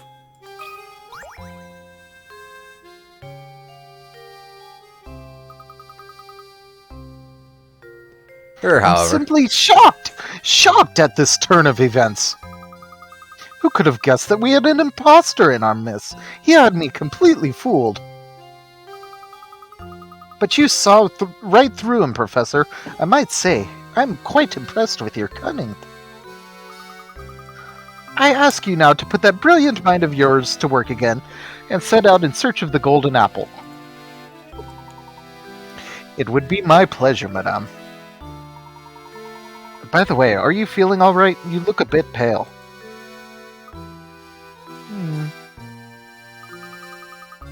I awoke this morning with memories of a peculiar dream I must have had last night. In it, my husband and I had just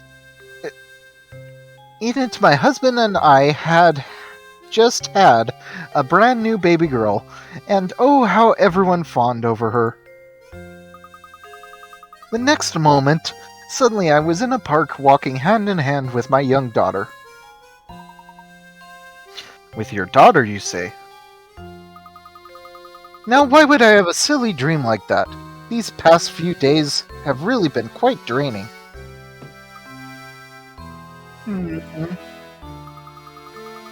Professor Layton, I don't feel particularly well at the moment. I think I will go lie down for a bit. What's wrong with Lady Dahlia? She said she had a dream of walking...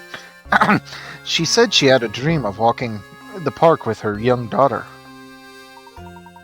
There's something quite curious about that dream.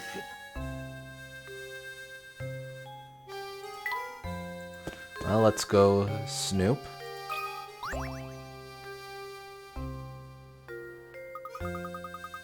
I'd like to be left alone for a little while, Professor. I need some time to collect my thoughts. Nope. Can't just look at the portrait around her. I suppose that'd be a bit rude. Some posh curtains, lovely vase. Okay, it's just time to go to the tower, I think. Alright. No sense putting it off.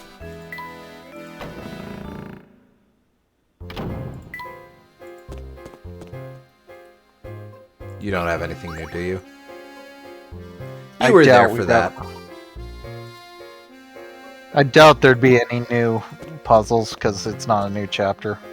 Oh, true. Okay. Yeah, who cares? Nerds, the lot of you.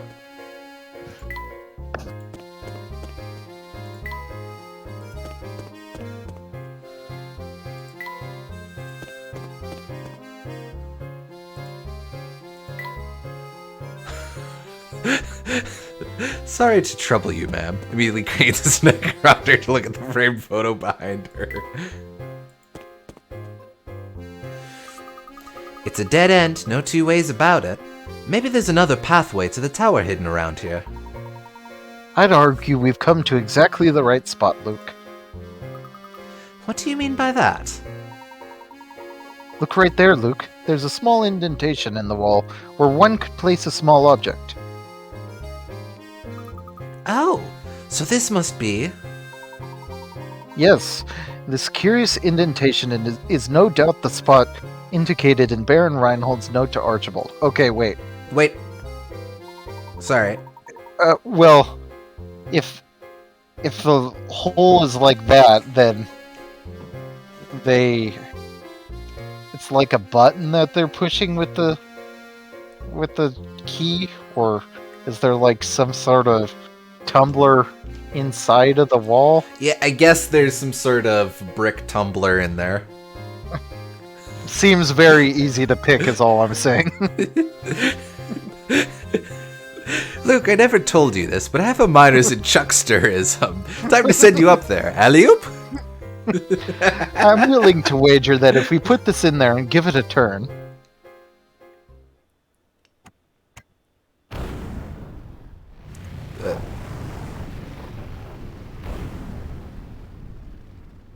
Oh, Wall didn't take kindly to that. Wow! Just as I suspected. All right, Luke, in we go.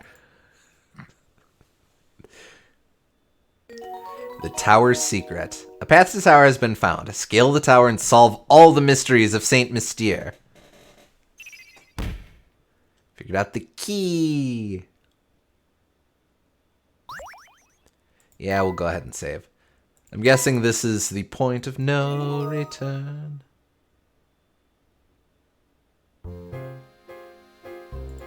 Well, let's immediately leave. Do you really think that they would have stuff? No, I just had to see if I could. Okay. I don't think they would have puzzles in this dramatic moment. We'll again ignore the that for now. The tower key. The note the Baron left in Archibald's desk gave Layton the clue he needed to realize that the key fit into the wall on the north end of town. From there, the professor and Luke could access the path to the tower.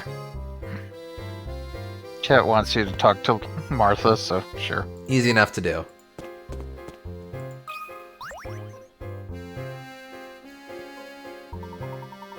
Oh ho! Oh, okay. Got a new Yeah, I've got a new puzzle for you, dearie. I bet you're just dying to see it, aren't you? I'm sorry, madame, but right now we're in a terrible rush. Oof. You can't fool this old gal. I've seen you strolling around solving other people's puzzles. And right now it's my turn. Seen us? What do you mean? Have you been following us? Rolling a 3. When you roll a die, the chances of rolling 3 are 1 in 6. The chances of rolling a 3 twice in a row are 1 in 36. And the chances of rolling a 3 3 times in a row are a jaw-dropping 1 in 216. Let's assume you roll a die 3 times and get a 3 each time. Your chances of rolling a 3 on your next roll are 1 in how many? 1 in 6. 1 in 6. No gambler's fallacy for us. Easy, easy. There we go. Critical thinking is the key to success. Terrific. Doesn't matter how many times you roll the same number. If you're only asking about the probability of rolling a die 3 in one turn, the chances will always be a 1 in 6. I think this is where I first learned about gambler's fallacy, but I'm not sure. Yeah, no, that seems like a super useful thing to know. Oh, You're going to the tower, aren't you, dearie? How about I show you the way? Oh, I was under the impression that the villagers of St. Mystere hated going near the tower. Oh yes, I don't want to go anywhere near that place myself.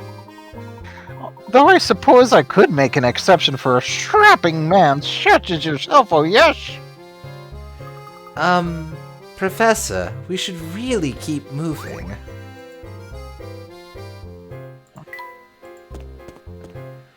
Alright, well, let's do the rounds again.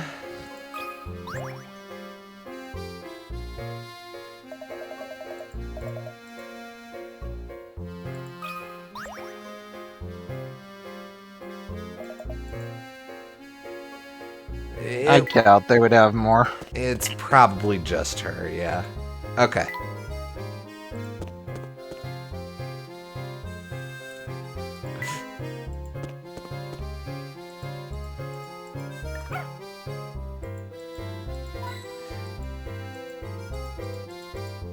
Alright, let's do it! Tower entrance.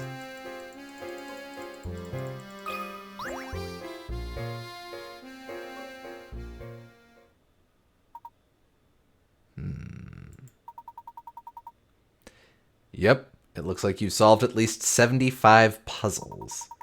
Alright then, go on in the tower. Thank you, God. This place gives me the creeps. Plus it's all murky in here and I can't see a thing.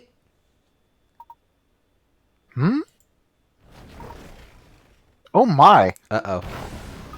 Ah!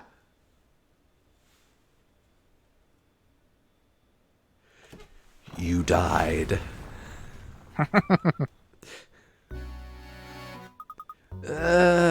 My head. Luke, are you alright, my boy? No injuries, I hope. Aw. Don't worry, Professor. I'm fine. And yourself? Time to complete a puzzle before the walls close in on us. Nothing a good long bath later won't solve, but more importantly, where are we? This room is stuffed to the gills with curious machines. I've never seen anything like them.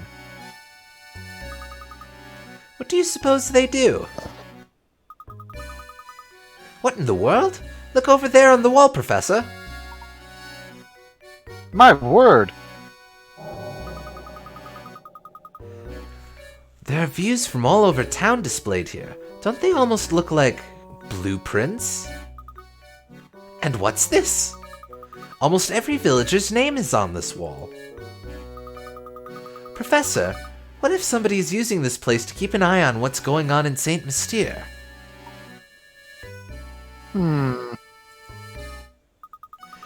Look, there are stairs over there.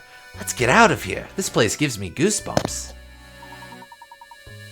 Yes, you're quite right, Luke. Let's head out. I don't believe we've seen this person. The rest of them we have, but, Yeah.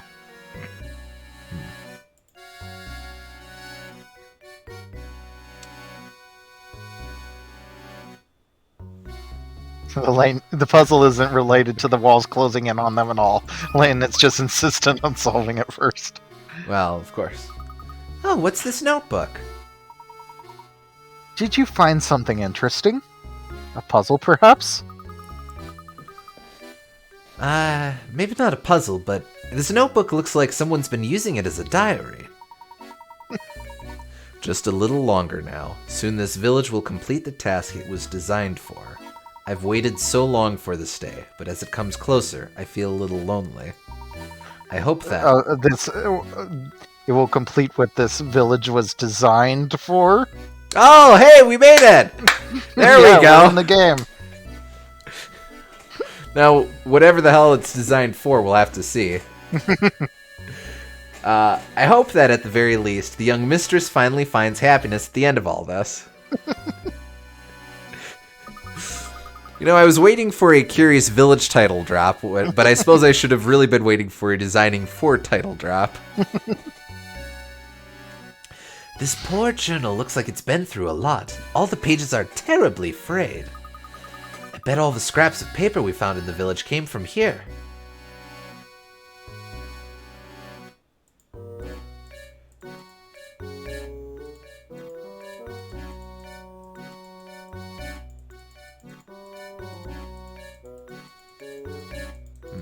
I guess nothing else to see in here.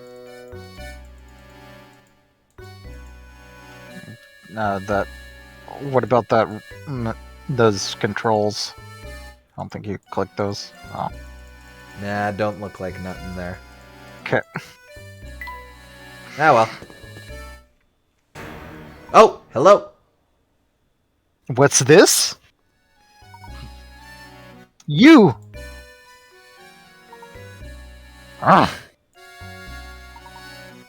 You two again. What are you doing here? What are you up to? Just a moment, sir. What are you talking about? I knew it. You came here to steal my secrets, didn't you? He's weirdly better animated than everyone else. Yeah. Didn't you? Don't play dumb with me. I see right through you. Don't think I haven't been watching. I've seen you two sniffing around every nook and cranny in town, getting in the way of my work. Now I've had it, so unless you want trouble, give me back number 38. Please calm yourself, sir. Just listen to what we have to say for a moment. We haven't intended to get in the way of your work. We are merely searching for the golden apple. Neither of us knows anything about this number 38 business. Oh? Did you just say the golden apple? You're really here looking for the golden apple, then? Precisely. Do you know anything that could be of help to us? So that's how it is, eh? What you're looking for is on the top floor of the tower. Oh, thank you. But watch out, because the puzzles in this tower are harder than a whole mess of diamond-tipped drills. I know they call you a puzzle master, but are you sure you have what it takes to solve them?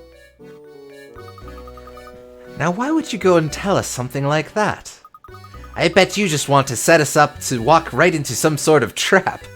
He knows, of course, that Professor Layton can't resist the allure of a puzzle. What would I possibly gain from doing something like that? Not to mention, it's my duty to guide those who seek the golden apple toward their goal. Some mischief maker snuck into the village and had me all confused, but I think I've figured things out now. Seeing as how it's your duty and all, would you mind filling us in? What is Saint Mystere's big secret? Number 48, Hope Harbinger Dragon Titanic Galaxy, one of the strongest generic rank 8 monsters in all of Yu-Gi-Oh! That number 38. Alright. Oh, here we go. The name is Bruno. I got something to say. I work for the Reinhold family. People don't talk about me. Yeah,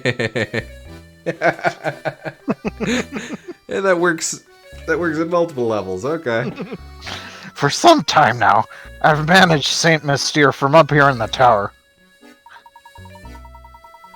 Managed Saint Mystere. You're the one who manages the life of each of the villagers, aren't you? Layton's picked up on it. What in the world are you two talking about? Surely you must have seen them too, Luke. Do you recall the cogs we found about the village and the list of names we saw in that room? This room?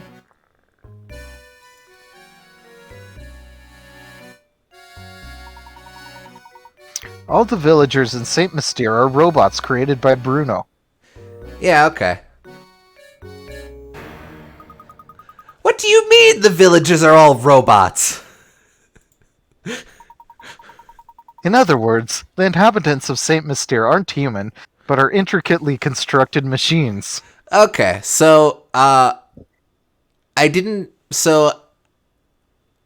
mentioned at the very start of the series, I knew Layton tends to go into very wild,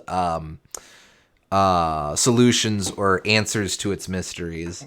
I didn't know this one specifically, but I kind of figured it out when we started finding cogs. Yeah. I appreciate that Luke's here to be the stand-in for players who are expecting a fair play whodunit to. Well, I mean, they did allude to this. But they alluded to it, but it is kind of.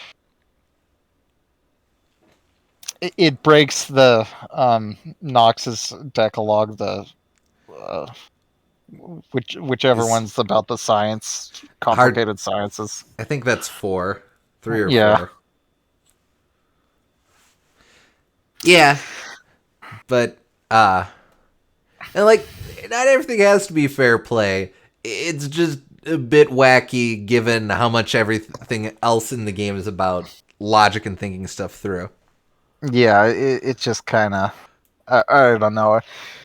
It's not unfair, but it's a little bit goofy compared to it being fairly realistic up till this point.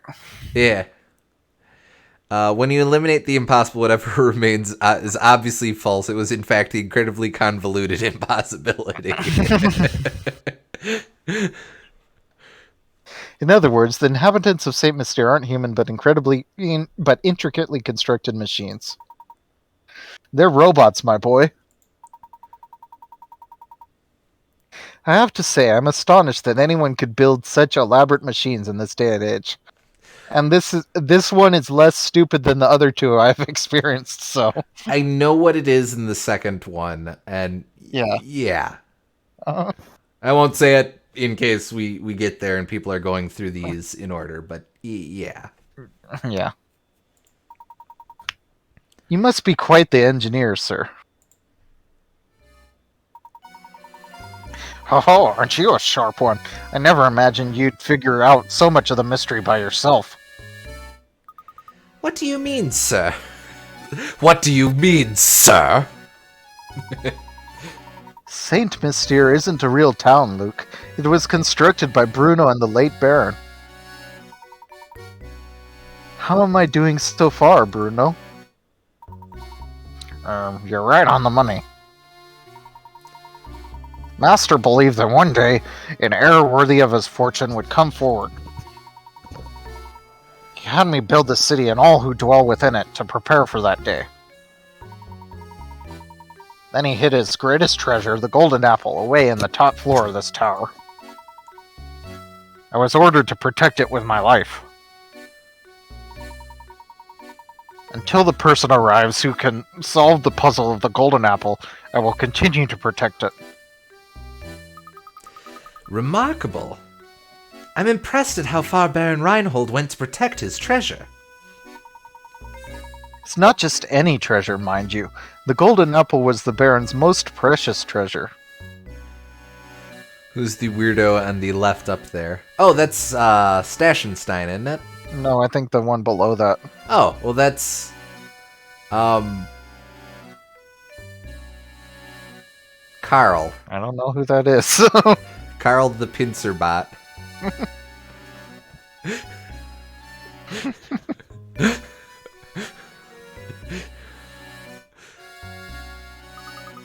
But why go through all this just to hide the treasure? Why build an entire village to protect it? Oh, whoops, seems I've been a little loose-lipped here. I've already said more than I should have. The answers you're looking for are waiting for you at the top of the tower. Go on, then. Show me if you're the one who can solve the puzzle of the golden apple. Did you build Don Paolo too? Who, that wacko? Nah, he's just some weirdo.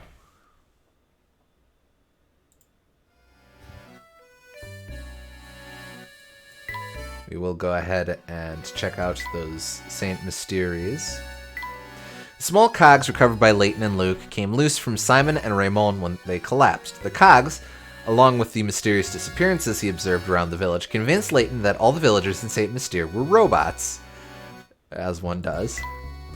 The abductions around town were actually the work of Bruno, who moved under the cover of night to retrieve his broken robots. Bruno would bring robots back to the tower to repair them, and then return them to the village. As none of the villagers knew they were actually robots, it's only natural that they were terrified by the strange old man.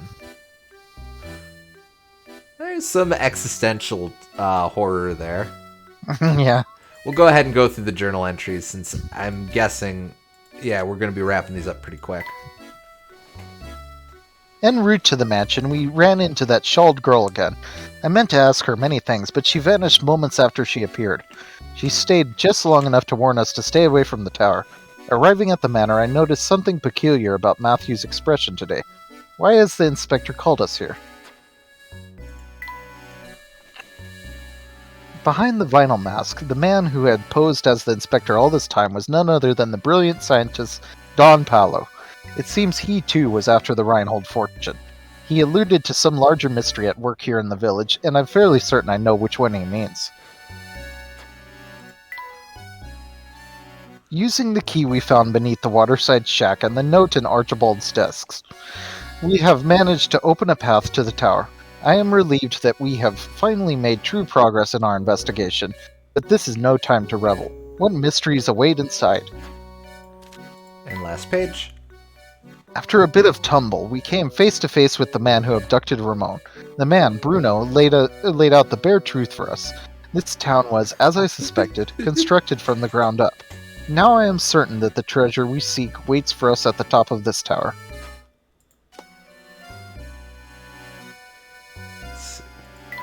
Are we...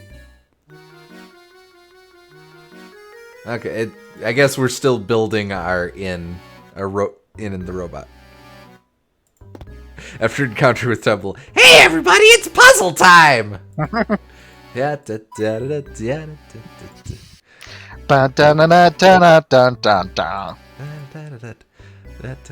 Is Bruno a robot too? Like that one Scooby-Doo episode where everyone, even the puppet master himself, is also a puppet. Nah, Bruno's probably a dude. Just normal dude. Or like in Super Mario RPG, where the man making all of the robots is actually a robot too.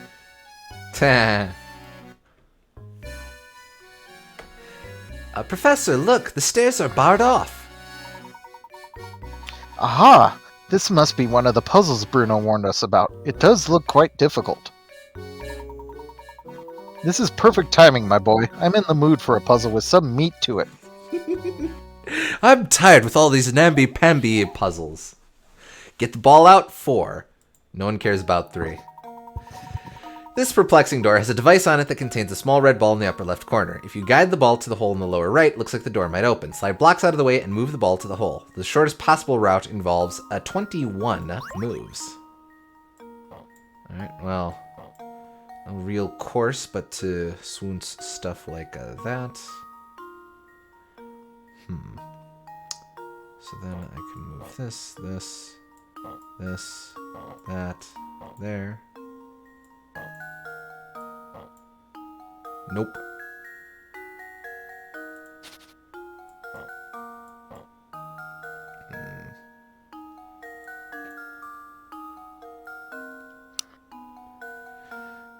I think you generally want to move the little ones first. Okay. Yeah. There we go.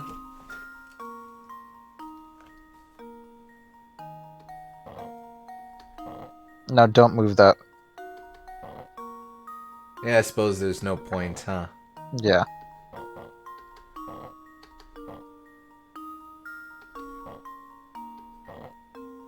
Nope.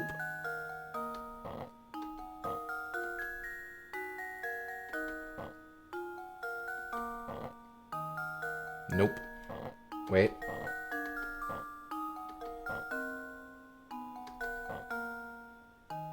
Nuh-uh. Okay, so do that and that. That. Picky, picky.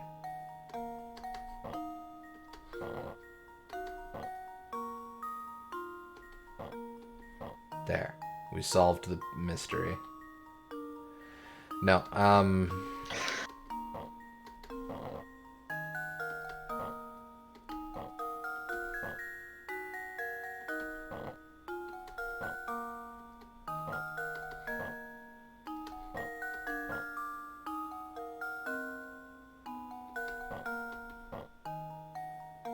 no. Alright, come on. Suppose this is where all the excitement comes in. Yeah, I remember the tower puzzles being quite a bit harder.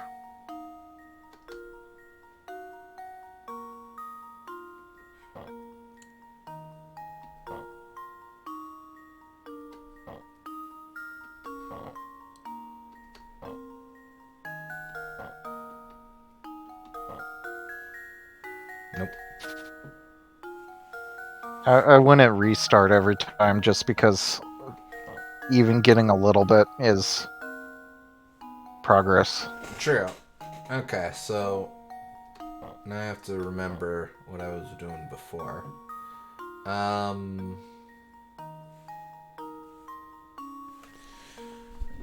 Let's see. One of the key things is that I had moved that guy down there. No, wait, we've done this already.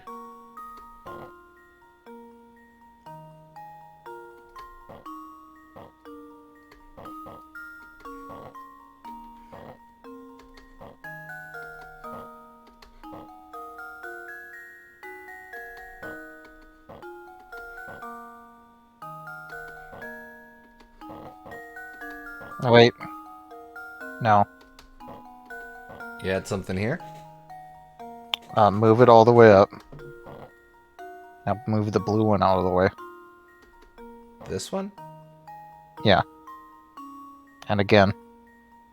Oh, hello.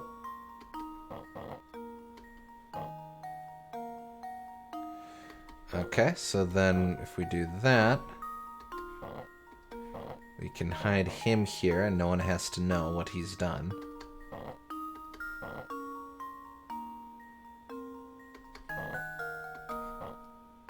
Nope.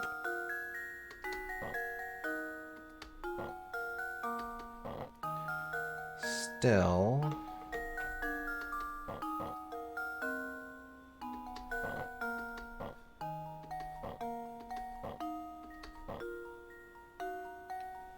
Okay, no. Put everything back where it was. I could move Greenie up to the top. I don't know if that does anything for me. No, because you're trying to get to the bottom right. You want to move things around the ball. Generally. Okay, fair enough.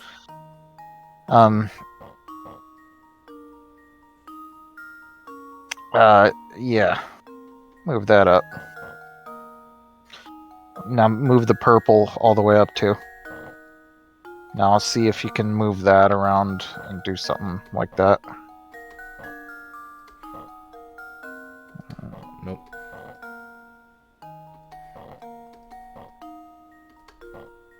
Nope. Nah, okay, maybe not.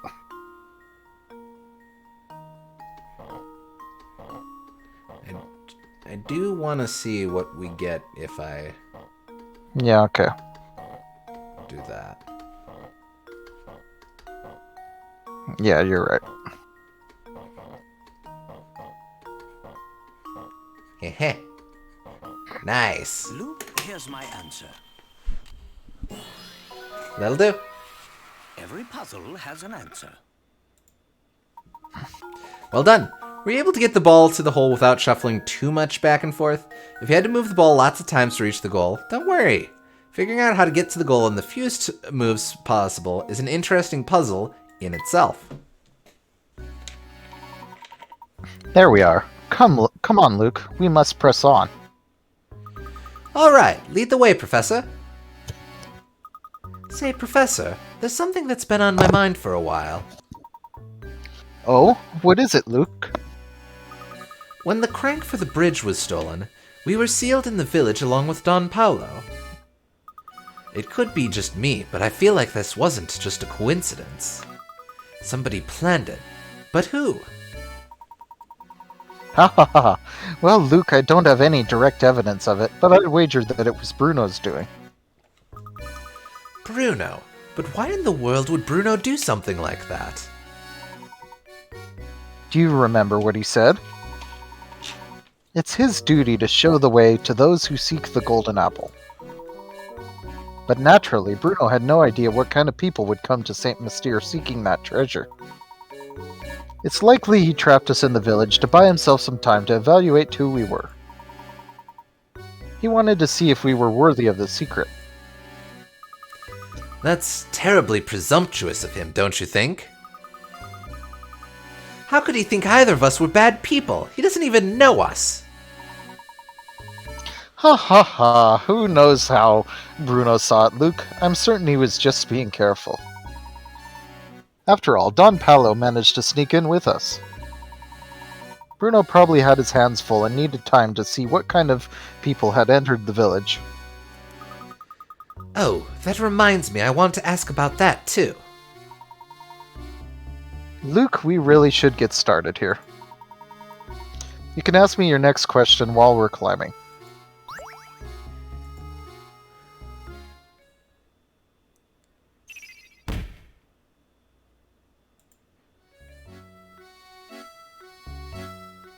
Alright, before we start climbing, I just want to see if we can confront someone with the existential horror that they are robots. You're a robot!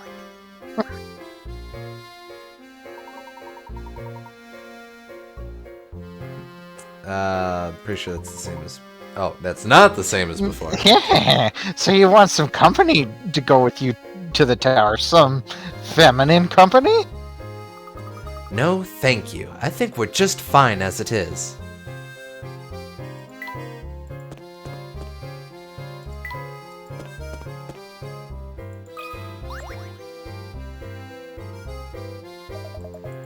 Yeah, okay, no difference there.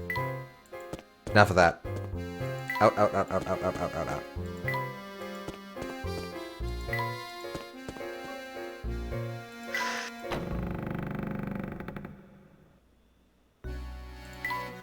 Oh. We'll go ahead and go downstairs and make sure Bruno has no puzzles. Yeah, I'll do that in a sec. Bruno, caretaker to all of St. Mystere, was the one who stole the crank for the bridge. Bruno's intent was to keep the professor in the village long enough to determine his worthiness. Well, we didn't really solve that as that puzzle. We just kind of assumed that was the answer.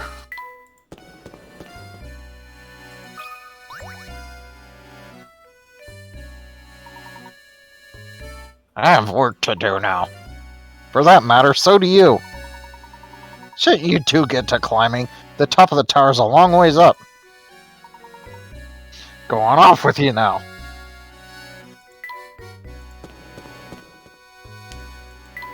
Alright, doopy-doopy-doo. That'll be the next mystery door. We'll get some money while we can. Hit the light.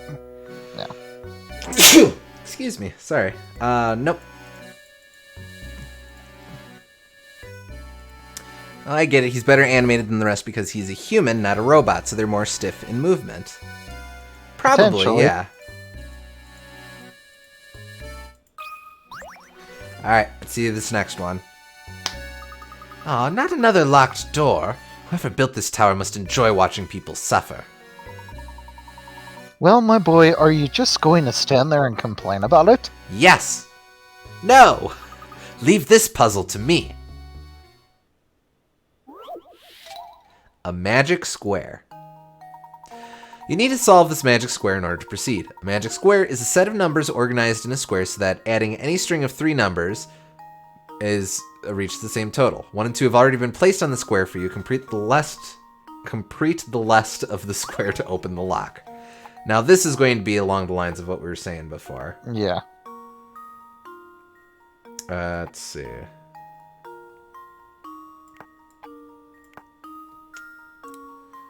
And then the trick with that then is that'll be, so that's 15, so that's 8, so that would make this have to be, nope, that doesn't work. Okay, Just move the 7. That needs to be an 8. oh, right. And So- then the opposite side of 7 would be 3. And then 6 and 4. 15. But now we need to make sure that the others are the same too. Yeah, I don't think this quite adds up, because this is 15, but this is 16. This is 15. And that's 15. 15. 15. And up. That's so almost right though. So we're close. We just need to do a little bit of shuffling. Let's see. This up top here would be 14. So. No, wait. That's now Can't 15. swap those but two. That's no good. Maybe.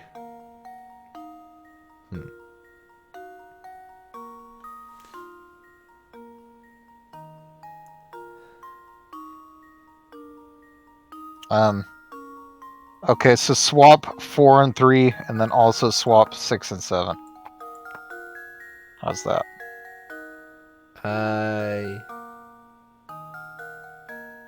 Yeah, I think that's it.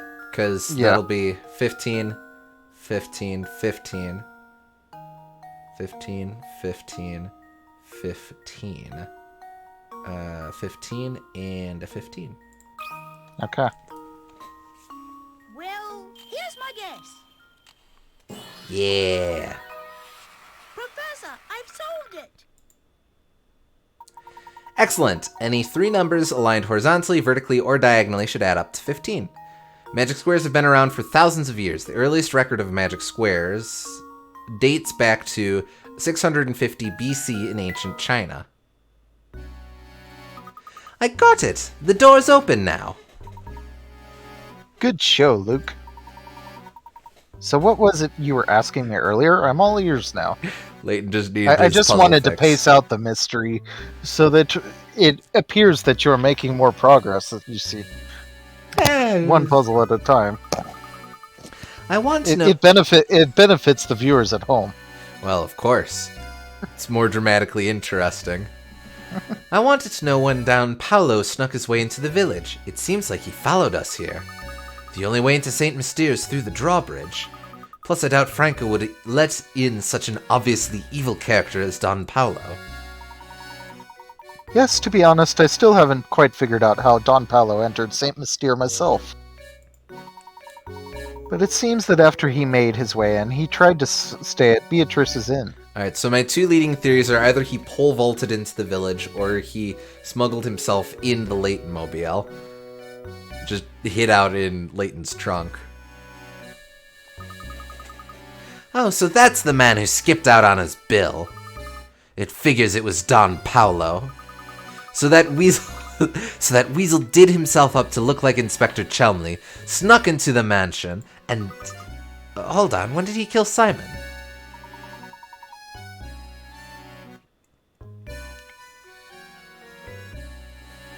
We'll get to that in a moment. We must keep climbing. Come along. Alright, well, nothing to it. Let's just keep going. It's you. And, well, anyway.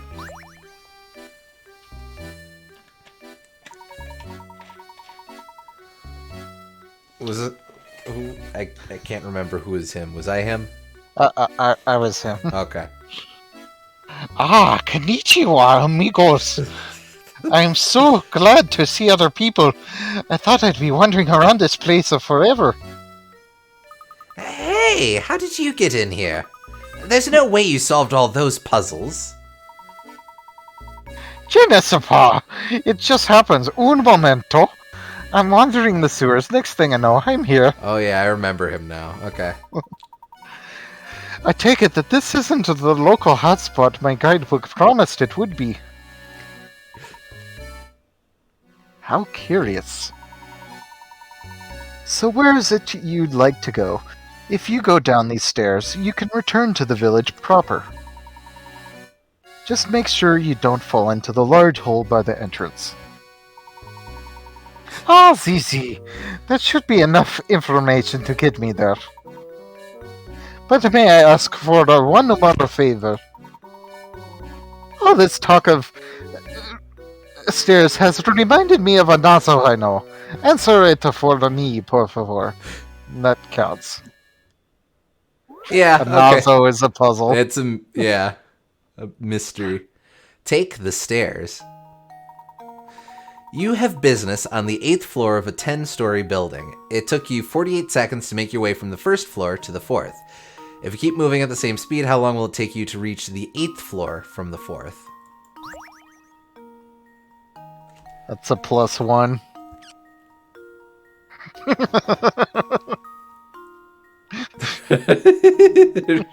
That reminds me of a Nazo counter one. I like that. Yeah, Weeps get a special counter all to themselves. No, so what would that be, 11 and 5? Yeah, okay. Alright, if you keep moving at the same speed, how long will it take you to reach the 8th floor from the 4th?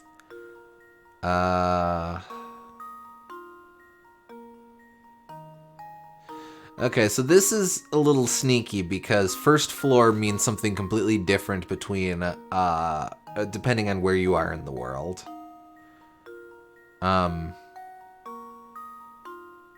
Yeah. I'm In guessing some places, 1st floor isn't. Some places have ground floor, and then some places have 1st floor. as the ground floor, yeah.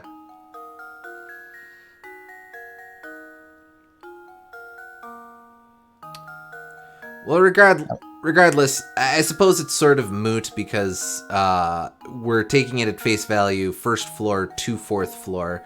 That's not necessarily entrance to 4th floor. Actually, it was probably very specifically phrased like that to avoid that ambiguity, so yeah, okay. This puzzle was actually different in the PAL version. Oh, Interesting. really? Huh, okay.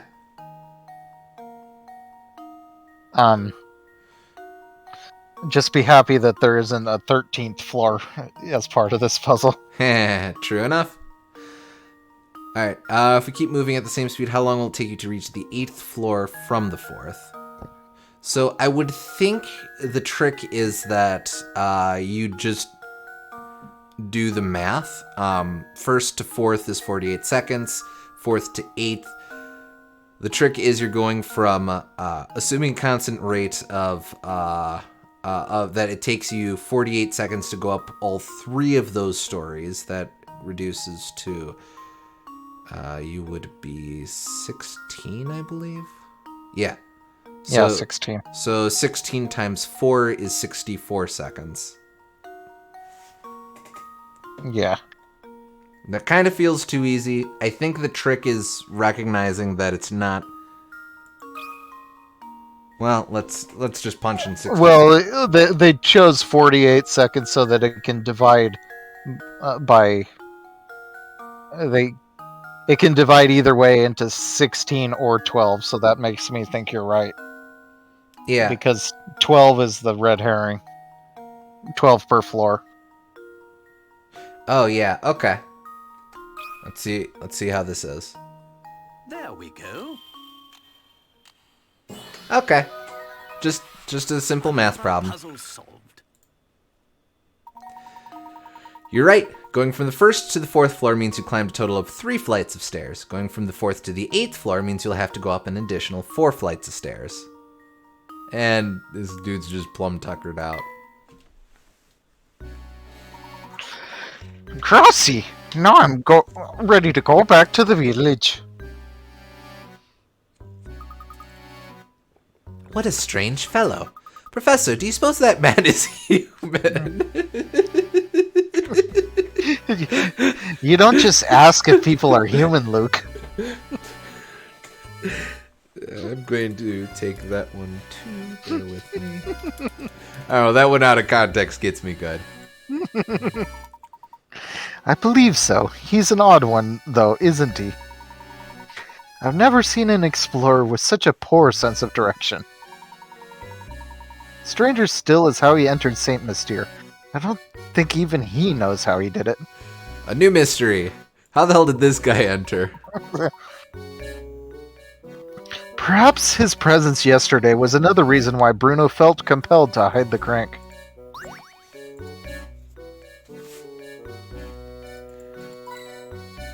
Oh, there's that hint coin.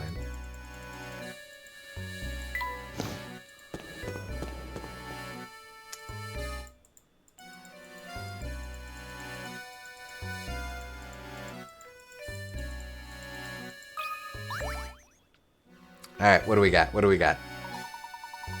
It seems that we're faced with another puzzle lock, Luke. Oh, I meant to ask you, but our run-in with that explorer distracted me. How did Simon... you know... All in time, my boy. First, we need to solve this puzzle here. It looks to be quite the challenge. Is this it? Is this it?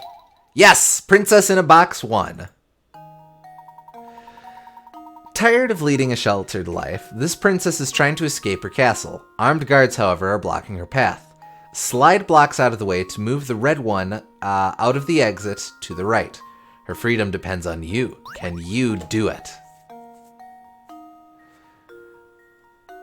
Okay, so what? The trick is...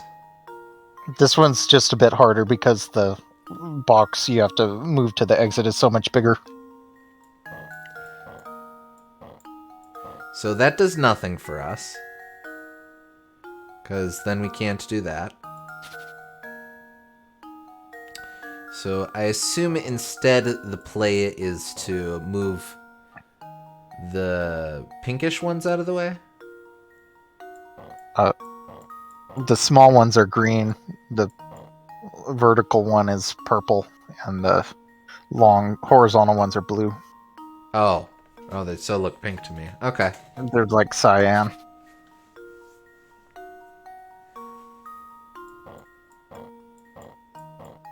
Yeah, we did that already. Oh, but... what if I do that? I'm not rightly sure that actually does anything.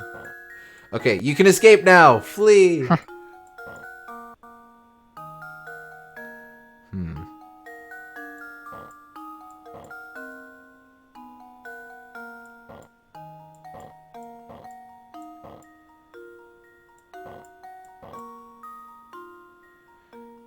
You know, I probably should make some token effort to try and get,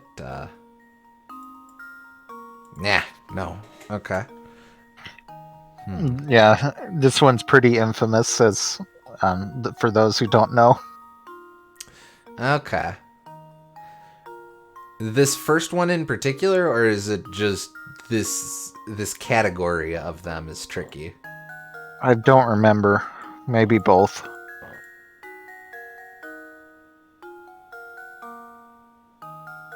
Okay, well, here's a way to think about it. If I do focus all my efforts on moving one of the blue ones, then I can at least move Princess up there. We can do a little bit of shuffling around.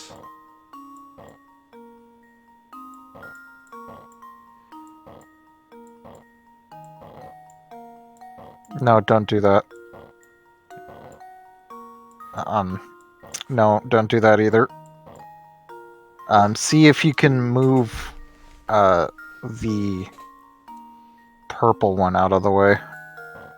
I moved it. No, Yeah, now move the blue one. maybe like that? Can you move the green ones so you can move the purple one down one more? Let's see. No, not that way. Oh. Like that? Yeah. Then I can move that. That doesn't actually do anything for me, but I can do it. You can move the red one more if you move the greens. These two? No, The- on the top right. Oh, I see. But I don't know if that helps. Definitely both in Game Champs experience. Okay. Alright. Let's see. If I do that, and that, and that, I accomplish nothing. I'm gonna hit restart. No, don't. Do not restart. Okay.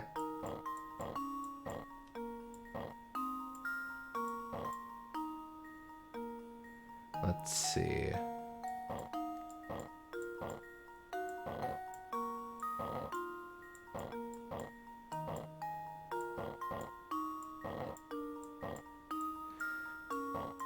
This is sort of just moving things back to where they were before, but at the very least we've now gotten one of the cyans out from that pit there, which gives us a bit more flexibility.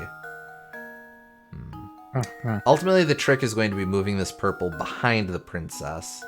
Yep. Once you can do that, the rest should figure it out. Yeah.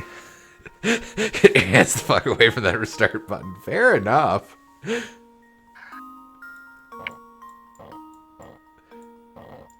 Let's see. If I do that...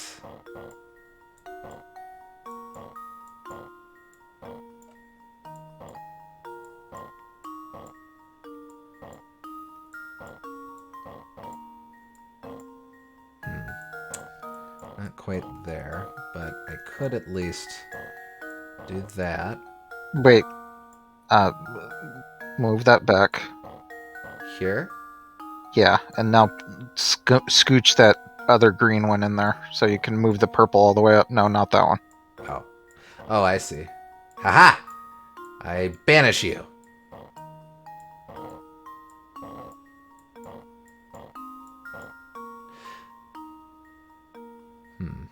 Okay, well, we're making progress. We're making progress.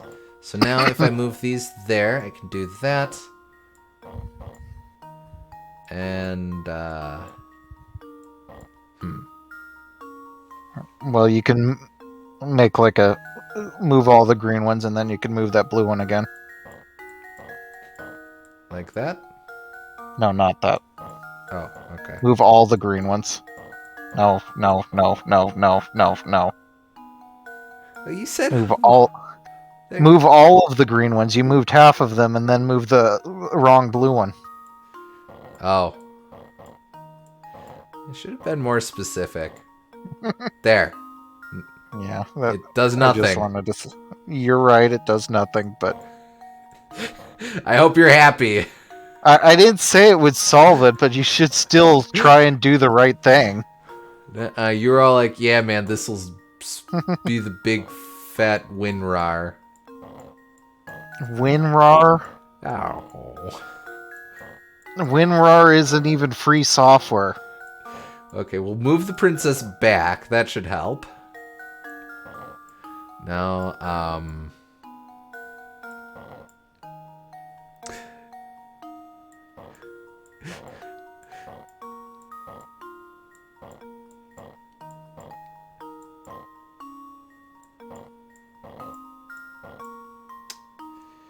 okay, good.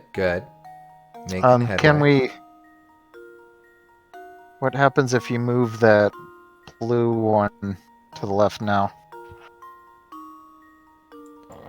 This one? Yeah. Because we want to... Yeah, that's just that again.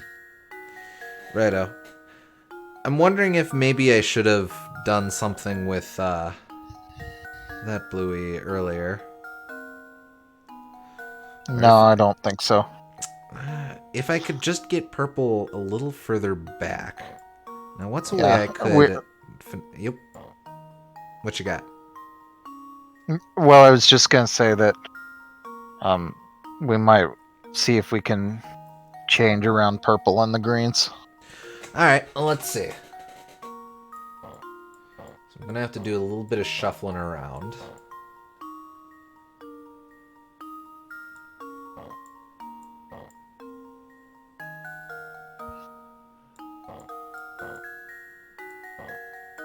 I don't think I'm going to accomplish anything there besides moving back. Yeah, no. Then if I do those there, that's... Well, wait. Okay. You can move that blue one all the way over to the left. That might do something. Let's see. Didn't we start with it over here? Yeah, but no, it's different. Yeah, now move that green one up and to the right. Now move that purple, and now you can move the red. Oh, interesting. Okay, so now... But that's not right.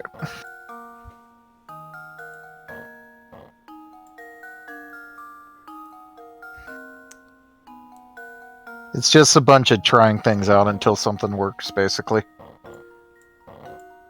Well, surely there's some sort of trick to it. Not really. It's kind of like piecing it together bit by bit, more so than it's like figuring out the trick. It's like a sequential puzzle process instead of like a logic puzzle. Fair. Okay.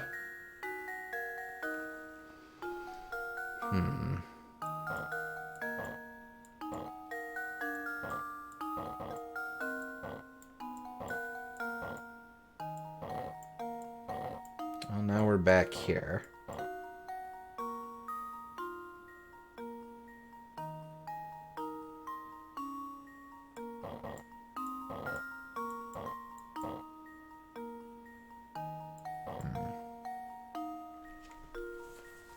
You know, if I could get Bluey up top there, that would help considerably. Mm-hmm. Bottom blue. I should be more specific.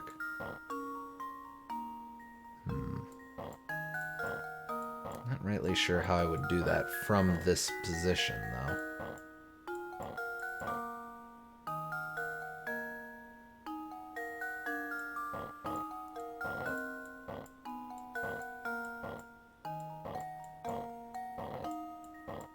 I know I'm kind of going backwards here, but I want to...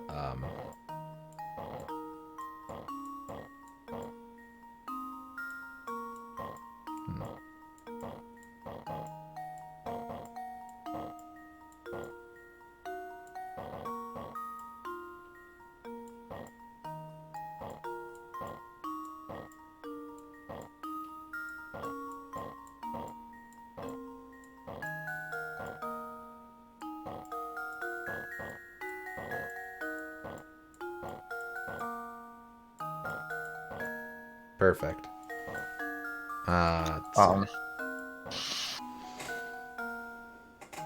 I think try and get that top blue one over to the left.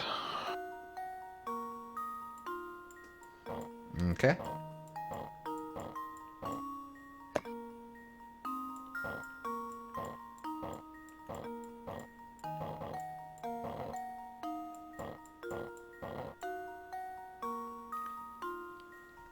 Alright, that's a start. That's a start.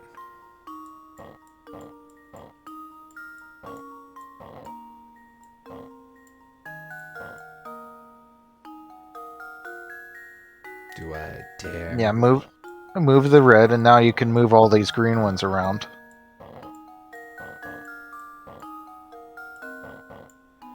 Okay, so then...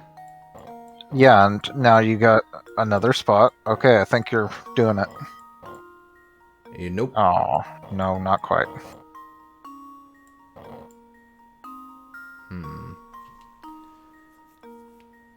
Well, still... I got a thought, though.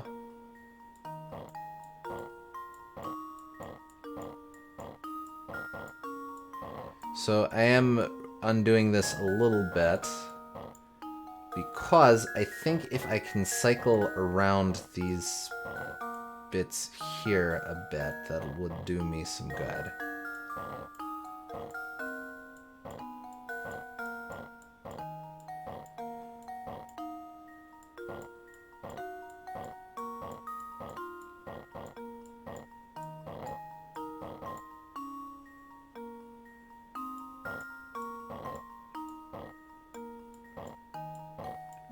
Okay, yeah. This looks like it might be able to get that blue one out of the way.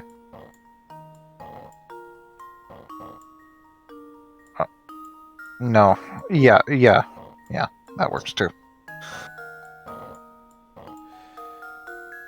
And the only issue with that is there's now no way I can get purple out of the way. But we can do some shuffling here.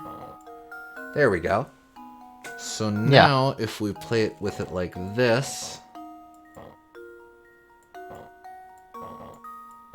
Ah, but there's the trick. Now I can't Well, any of those down. move purple out of the way first.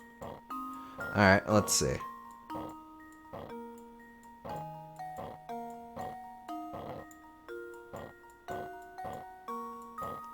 Don't think that helps any. Move it to the left too. Let's see. Okay.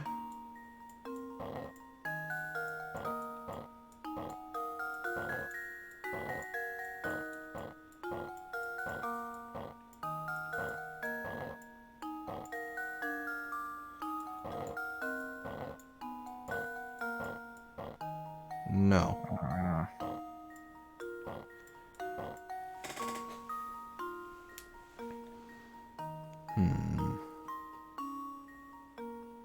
I think this is close though. Well, let's see if we can do some shuffling here. As long as we keep...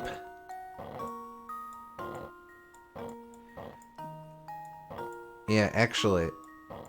Wait, no. Easy, easy. So, if I do it like this... That's fine.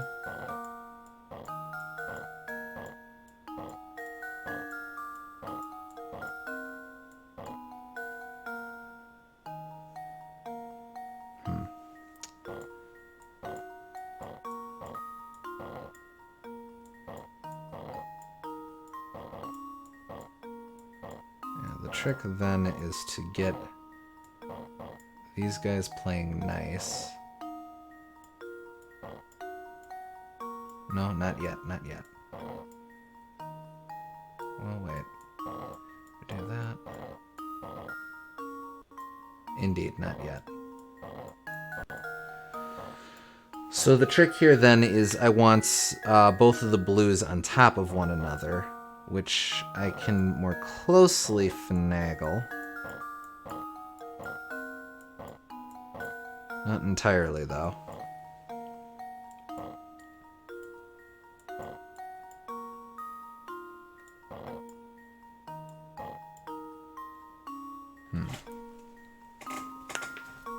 Let's see.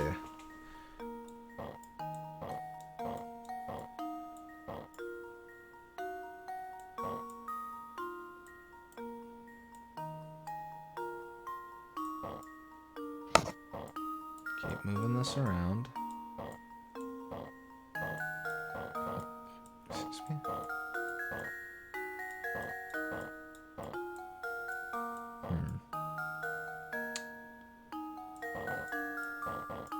This would at least let me move that up there. I don't think that does anything for me, though.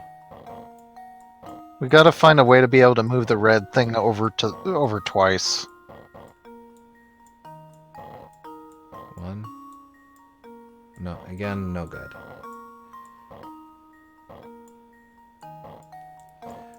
Let's keep this going, though. I think we're starting to make progress there.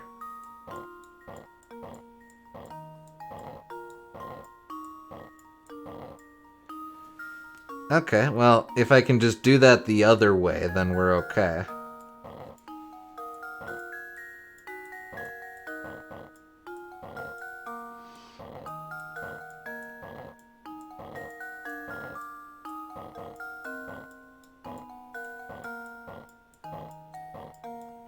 There it is. No, wait. Ah, we did that backwards. I do, in fact, want them in the upper right. So, let's do that. Do we want them in the upper right? Yes, we do. Because then we can segment the greens. It would be much easier to move. Because I do that. Then I do that. I do that. Bitwise. Bitwise. Oh, yeah, I see. Now move the purple. Right. Not yet. Wait, yes, yet. Yeah. There you go. Out of here! I said, out of here! Maybe one more. Out of here! There we go. Gotcha! Every puzzle has an answer. Wonderful. This is a classic example of a sliding puzzle. Classic. Classic princesses. There we are. The door should open now. Amazing as always, Professor. Now about Simon. What exactly happened in the mansion? Did Don Paolo really make off with Simon? I'd say so. I mean, it's 2007. You can say someone was murdered. This is just my theory, mind you, but I think that Don Paolo followed us into the manor. That's when he met Simon, or came across him, as the case may be. I suspect Simon had already collapsed when Don Paolo found his body sprawled on the floor. Just like with Raymond. So maybe Simon had also stopped functioning properly, huh? I guess all the robots break down sooner or later, and when they do, Bruno comes to collect them. Then he fixes them here in the basement of the tower. Oh, do you suppose the noises from the tower are actually the sounds of Bruno's machines working? I like that Don Paolo's like just flabbergasted by this other mystery that's going on. I think you're spot on, Luke. That must be why people began to associate the disappearances with the roaring from the tower. Don't forget that despite his peculiar appearance, Don Paolo is a scientific genius. Therefore, he probably realized why Simon had stopped moving. If it weren't for the golden apple, Don Paolo would have left Saint Mystere right then. Don Paolo nopes at the first instance of a bigger, spookier mystery. I'm sure he was eager to take the robot apart and learn how it worked. Oh, okay. And that must be when he decided to disguise himself as Inspector Chelmley, right? That rat made up the whole murder story on the spot. But that's not the whole mystery. Come, Luke, we must keep moving. I'll explain the rest as we go.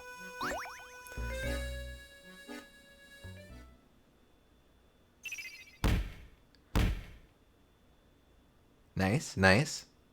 Getting there.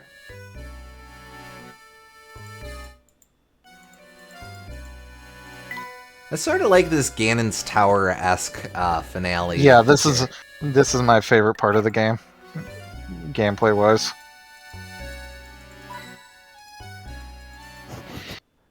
Alright, so... Friggin'... Fancy meeting you here, dearie. How'd you like to try a little puzzle I made up? How on earth did she get up here? She must have overtaken us at some point. Funny, I didn't even see the old girl pass us. Quit whispering amongst yourselves and try out my puzzle already. It's a humdinger. Card order. You've placed one joker and 4 aces with different suits face down on the table. Use the hints below to determine the position for each card. 1. The club is to the immediate right of the heart. 2. Neither the diamond nor the joker is next to the spade. 3. Neither the joker nor the diamond is next to the club. 4. Neither the diamond nor the spade is next to the heart. Okay, so diamond has to be on the far side.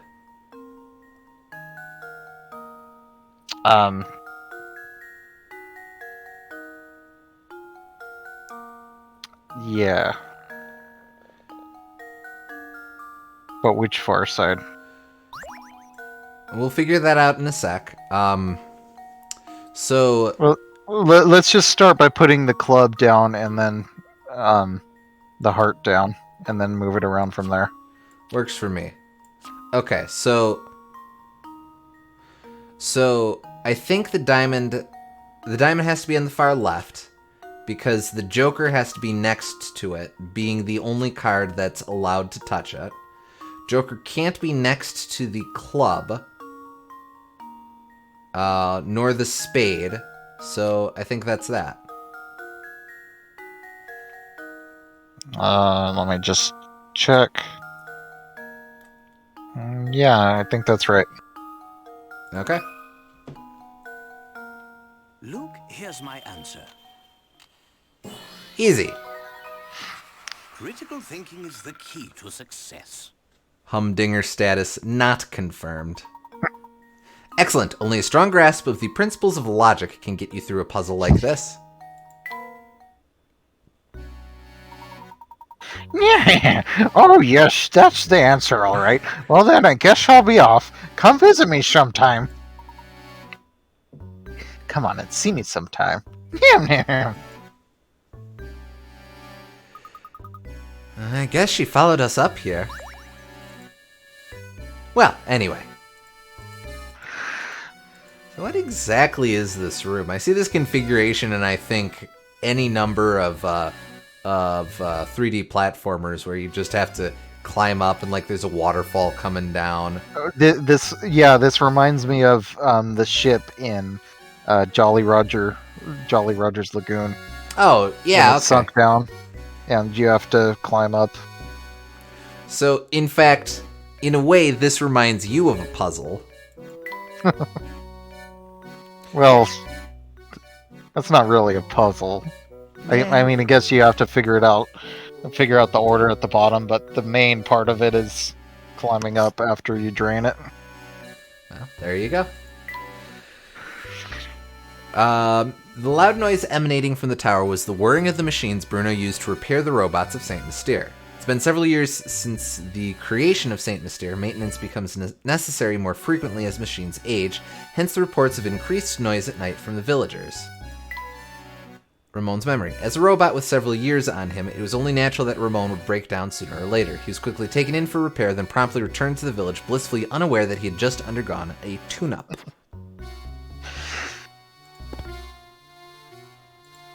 This reminds me of a puzzle counter 11 plus 4 plus 1. There you go. Oh, it's us.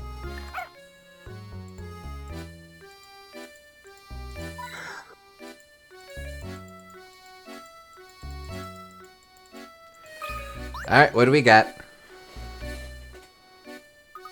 Just like I thought, there's another puzzle locking this door. It looks really difficult, Professor. Luke, my boy, haven't you learned by now? No puzzle is without an answer. Now we simply need to find that answer. Here, allow me. 33333. Use each of the numbers 1 through 9 exactly once to fill in the blanks and complete this equation. Henna minus henna equals 333. 3. Oh, how does this one go? Well, we know it has to be 10 minus 7 in the first 3 digits. Or, wait, no, never mind. I'm dumb. We know it has to be 3 in the highest one. 3, 4, 1, 5, 2, 9, 6. Nope, that doesn't quite work. But we could do a little bit of skullduggery here if we do a little swapping around. Actually, it probably needs to be 4 in the top one and do some borrowing. Okay, yeah, let's see. So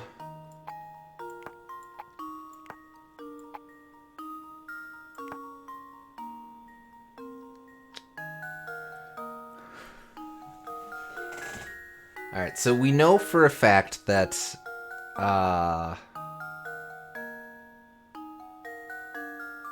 one way we could slice it is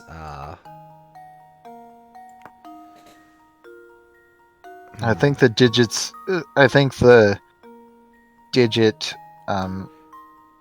directly next to the 4 has to be a lot smaller on the top than it on the bottom.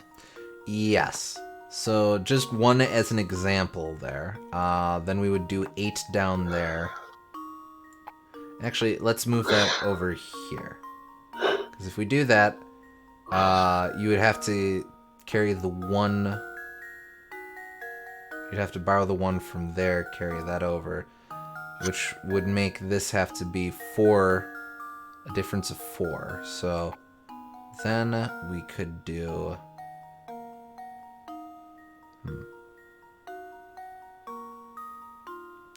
12 minus 8. Oh, that don't work.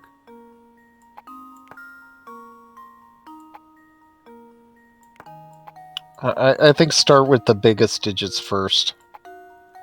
So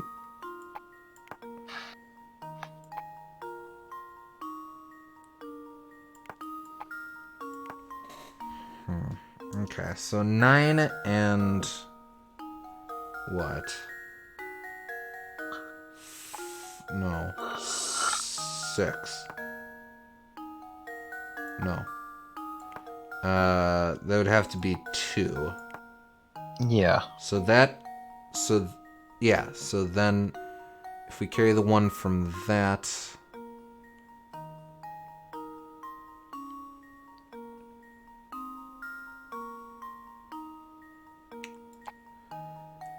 just as a hypothetical there, these would have to be 2 apart. So, no. That would be 9, so that don't. Well, can't.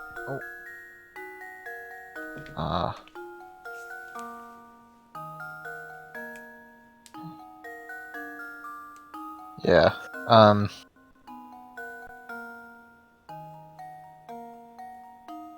You can do -6 and then.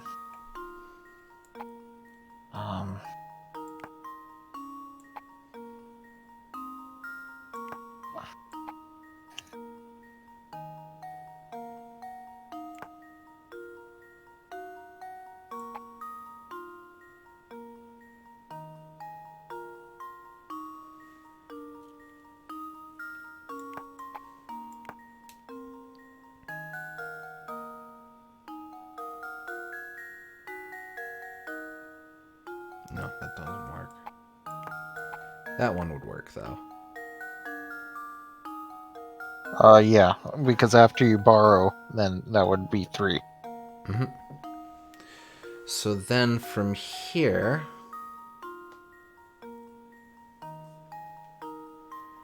Um,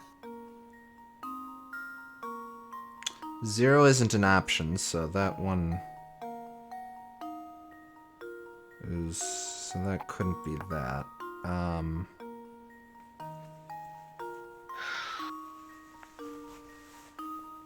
So, if you borrow on this, it could be 13 minus 8, which doesn't work, or 15 minus 8, which also doesn't work, so I don't think... Okay. So, 8 minus 5, that could work. That'd have to work on its own, though. We could do that like that, that, and... that? No. No. Also no. Yeah, no.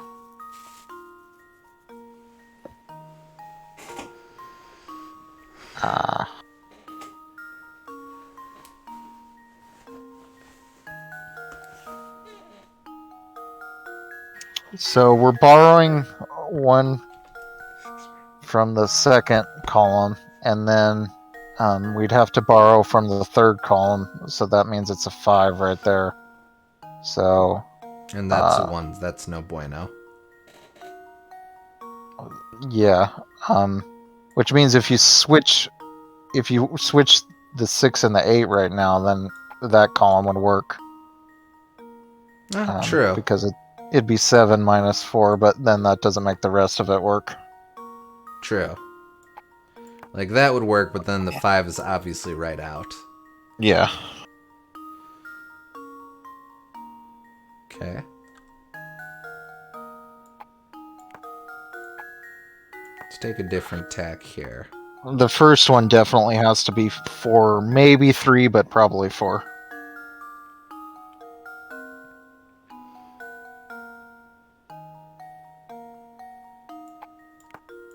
That's it. No, it's not. But that is it.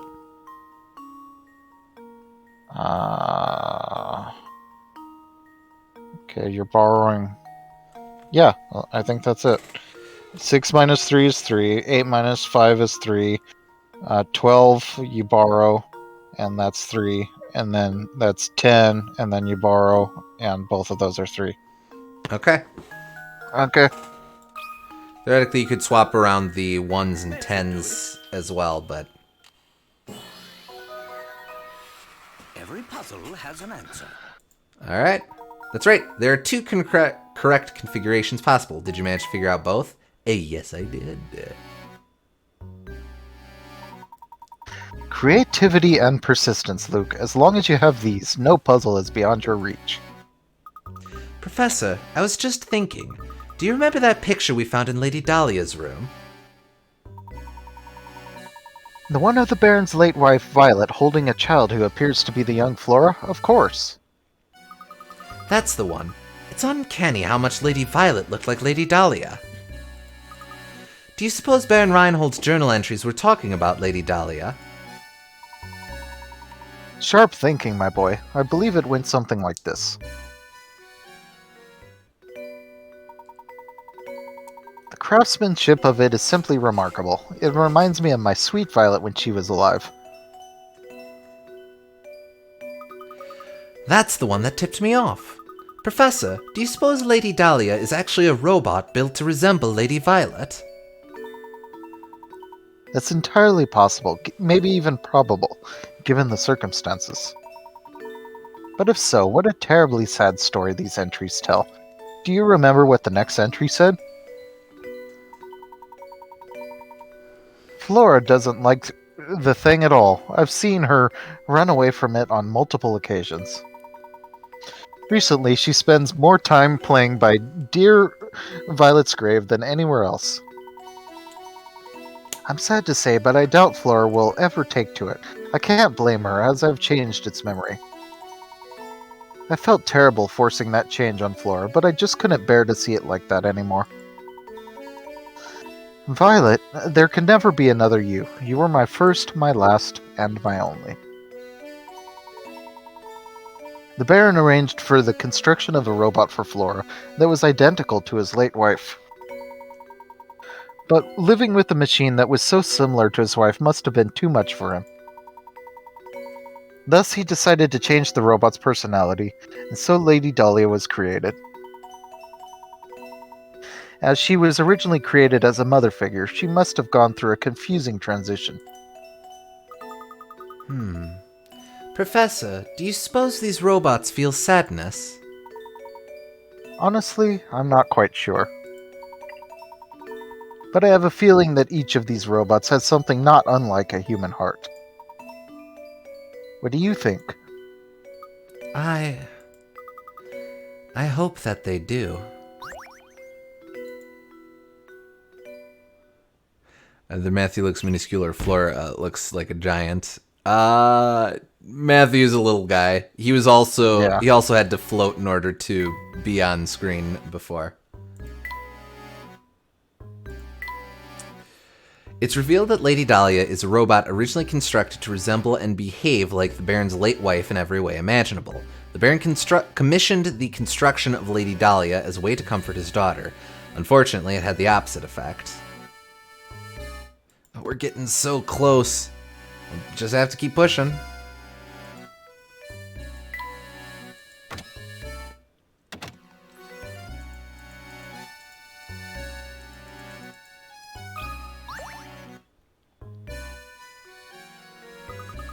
Do you suppose we're near the top yet? Yes, but it seems that we have another puzzle in the way before we get there. 7 squares.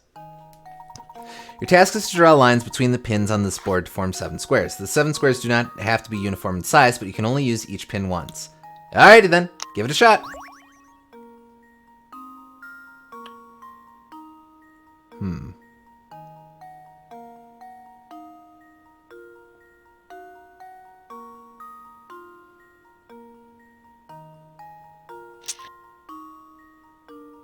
You can only use each pin once. So do I take from that then that we do overlapping? You would have to. Oh, that one don't work.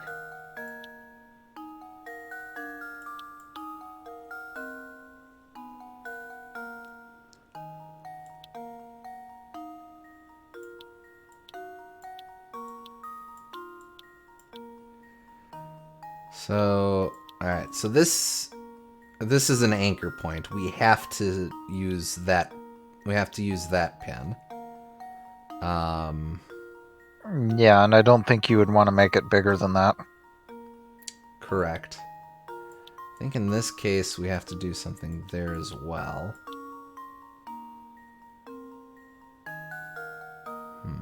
Oh, and you can make a diagonal one. Oh, clever. So that's 3.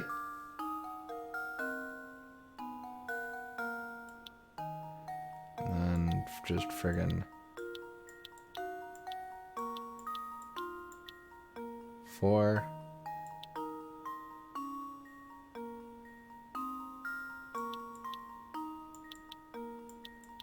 5. I think you should make a diagonal one there too.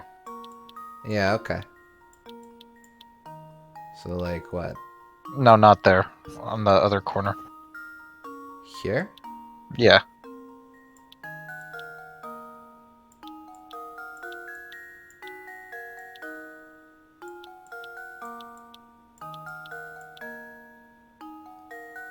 Four.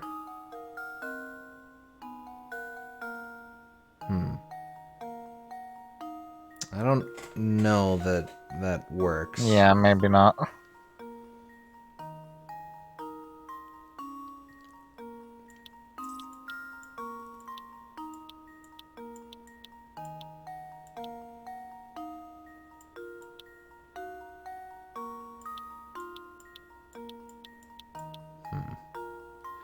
So 4, 5, 6, but then we run into a problem.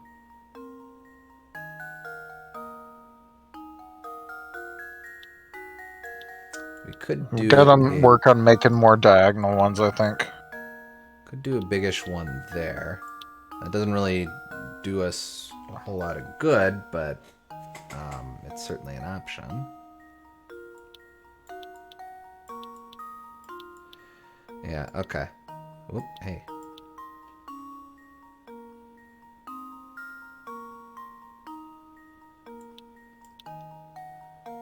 Okay, wait. Get rid of all except for the diagonal one. Okay. Oh, that's a good one too. Keep that one also. So honestly, we could live like this.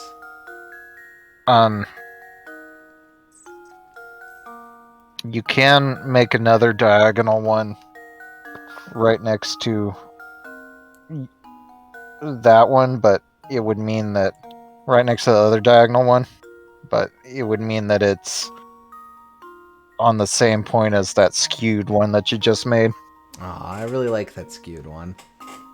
Yeah, I like the skewed one too. Alright, so I don't think there's anything I can do with those two.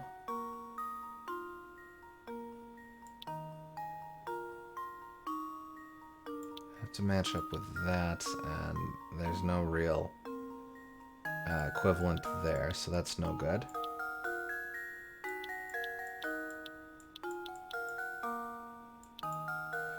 What if I did that?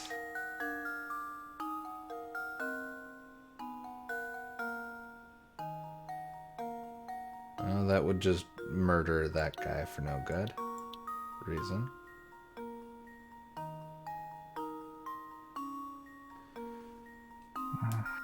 You might have to get rid of the skewed one. Aw, man, rip skewed guy.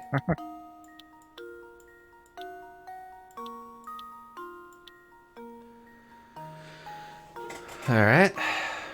Now get rid of the straight one.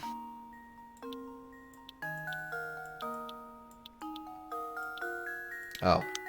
And just make a bunch of diagonals for now. And then you can also make a diagonal above those two. Like right there.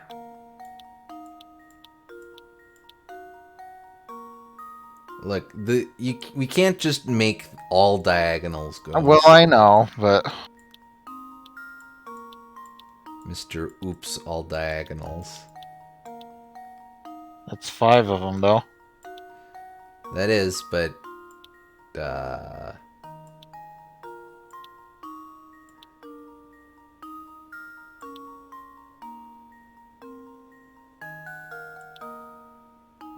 no.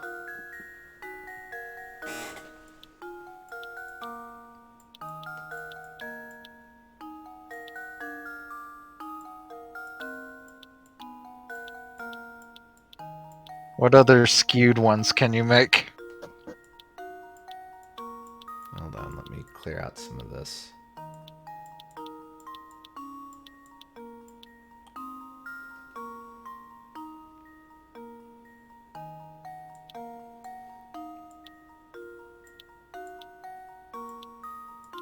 No, that's not right. That's not a square. Just saying I could.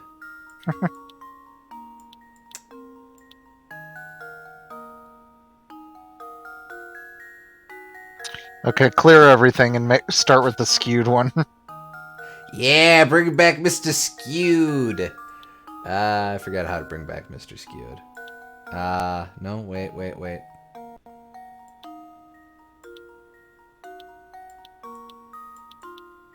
Yeah. There we go.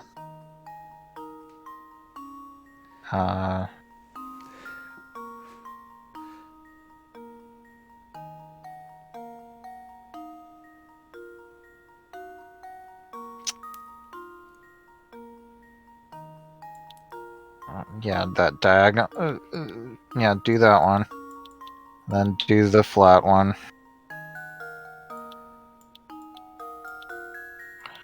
Which is just what we did before, but cool again.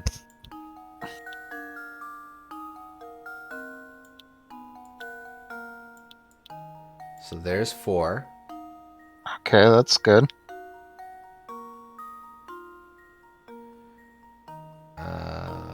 We can make 6. 5 ain't hurting no one over here. And then we can make 6 with that diagonal. Or this guy. And then we make a trapezoid and hope no one calls us out on it. No. Darn. What are you doing? Ah, I'm undoing. you're ruining it. Yeah, fine. Fine.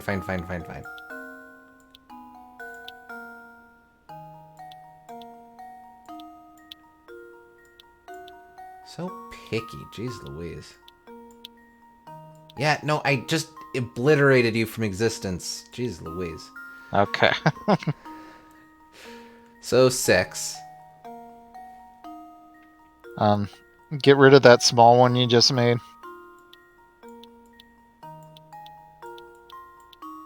Try doing the diagonal one. See if you can work from that. Don't think I can. Yeah, because then we'll do cyan. Well, they don't have to... Remember... Are there any other points you haven't used? No, I've used every point like this. Yeah, I guess you have. Wasn't... Yeah. Don't be hating on rhombuses, man. What did rhombus ever do to you? Okay, maybe get rid of that biggest one because that uses up a lot. I think the biggest one is ideal because it does take care of weirdly positioned dudes. Just give Yeah, them you're some of these right. spaces. But you can... But it does go through that one in the middle of that square, which you can use to make a... Oh, well, you can't use it because it's on the corner of that other one. Like, you can make a diagonal, but... Yeah, that's no good.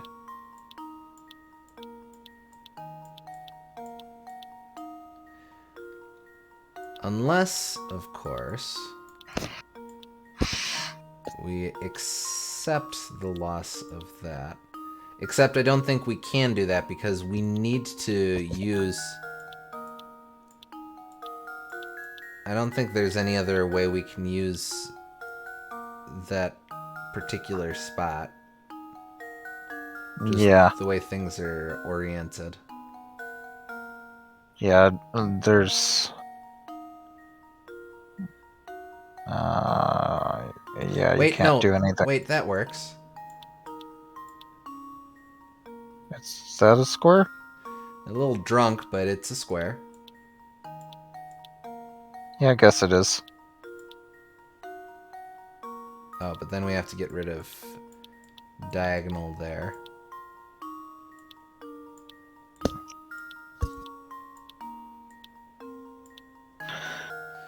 No. I think we're let's take it from the top.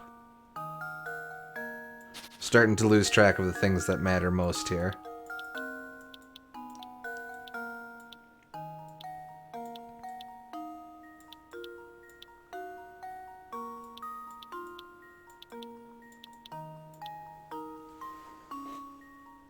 Well, we already experimented with this. We should try it with that weird skewed one.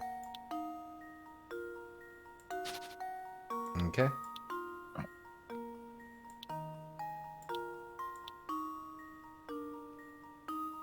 Oh boy. Well, the point was to get rid of that one in the bottom right.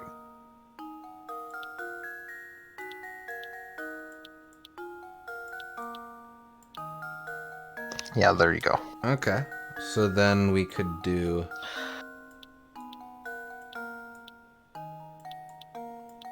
diamond there. No.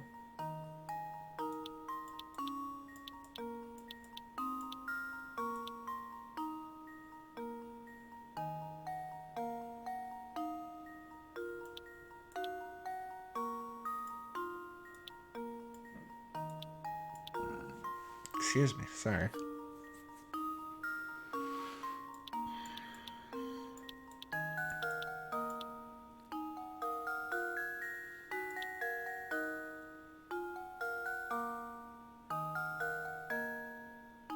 No, I don't think that'll work. This has to be like that. Are we sure that that's the only way that that can work? Yeah. By way of So example. Just by way of example. So it's a question of angles. So if we have this at a 45-degree angle, then that works. If we have this straight on, that doesn't work because there's nothing to complete it there. If we do it skewed like that, we could do that, but then that doesn't leave a whole lot to work with for these guys. You'd basically... Yeah, no, there isn't enough room because you'd have to take that, and that's no good. Okay. And then there's... you just don't have enough room to work with over there. Okay. So, once more. Necessary. Necessary.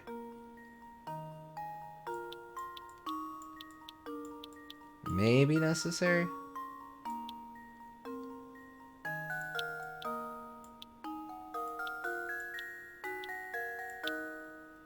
No. Oh, why wasn't I doing that this whole time? Because that uses up way too many. No, I mean just unclicking like that. Oh, yeah.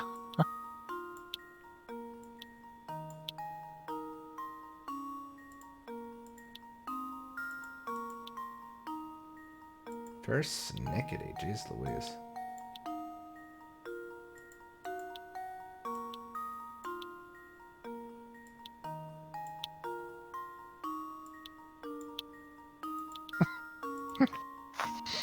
Okay. You got judged.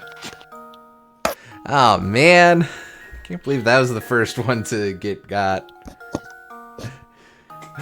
Bunch of squares that can't draw squares. Yeah. Harsh. Why you gotta be so hurtful? Man, I'm not coming into your house going, yeah, can you draw a square? Oh, that's right, you can't, because you're a square!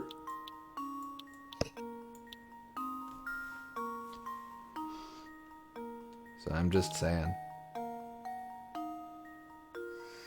Nope.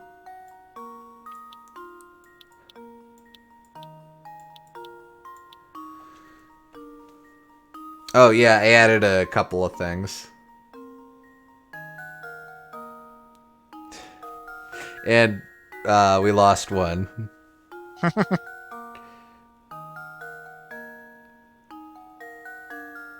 You probably should make that cost more in case we get a spammer. Well, no, because then it wouldn't be pouring one out. Just saying.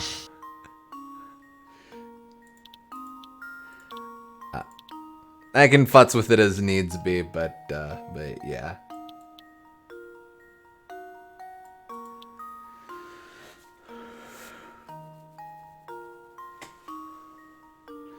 The one in the upper lower right.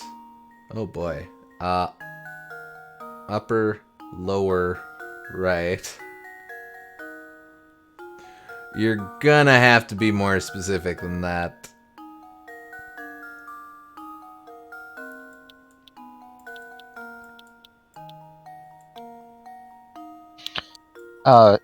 Probably True this Facts allows you to ask a question, and we will tell you the true facts about it. 100% legit true facts.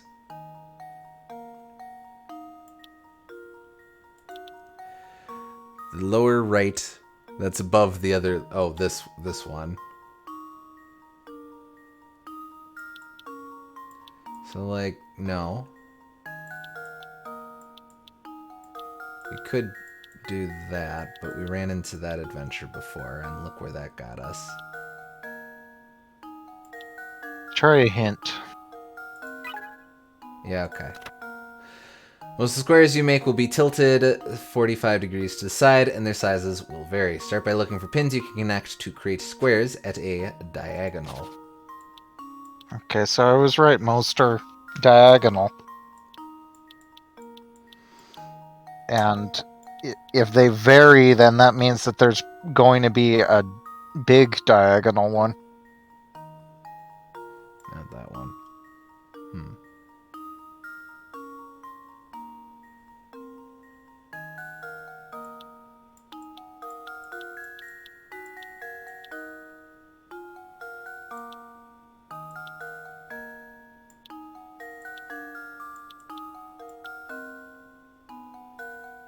I could just ignore the rules given to us. That's always an option. Just completely ignore the hint. Well, not the hint. The hint's cool. I got no beef with the hint. You can make another skewed one. I think. No, you can't. If you use too many hit coins now, can they come and repossess Layton's crown even though he's already earned it? I am going to use another one. You want more specifics? Alright, here's the location of one of the squares. Connect the 4 pins in the top left corner to form a tiny square. Just so you know, this isn't the only square on the board that isn't tilted. Ha!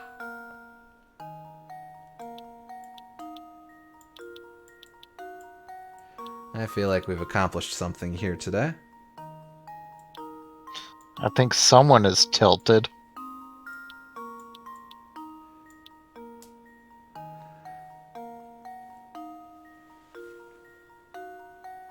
This is the only one? Oh. Okay.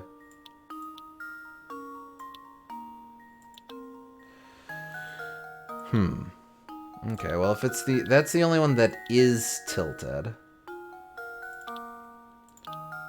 Actually, hold up a sec. So, we're given this. And we're given this. Don't be hating at the rhombus. Friggin' don't be a rhombus racist.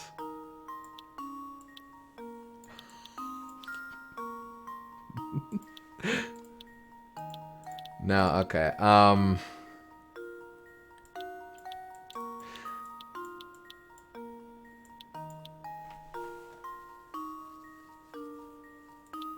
So 4,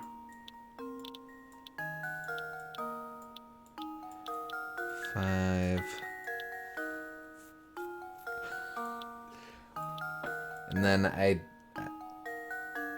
don't think that's going to work.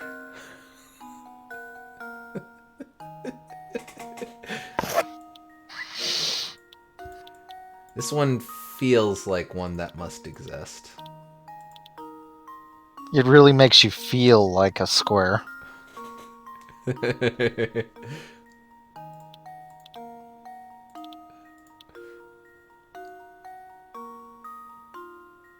Okay, so if that one's exists, then what else can we do with that one in the middle of that bottom left one? It's Rhombus City.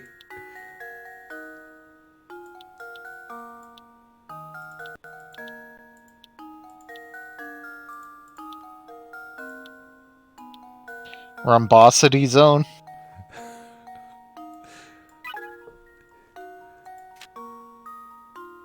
Most of the squares will be... Okay.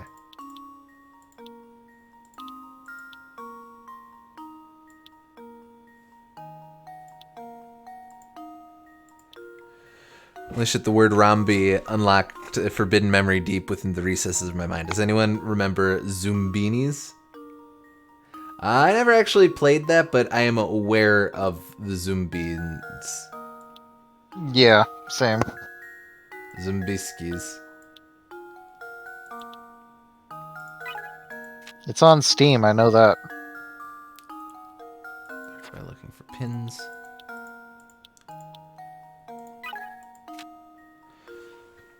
Top left corner to form a tiny square.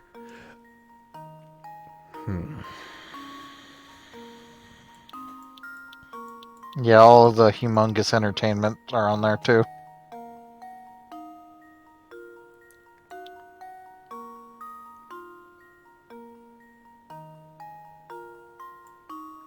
Ooh, wait. That was right. This one? No. No.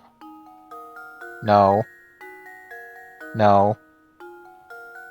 Yes. Huh. Little inebriated, but that works. And it doesn't go through any other pins. So that's a very useful square. Okay, so that's cool. I respect that.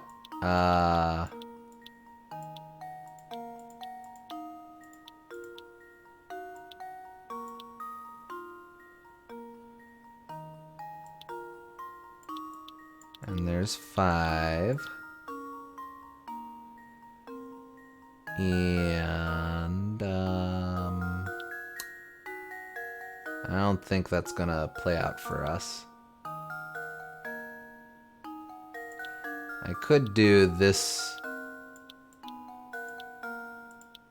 I think that big one has to be right. I don't see a whole lot of other dudes. Bother, hold on.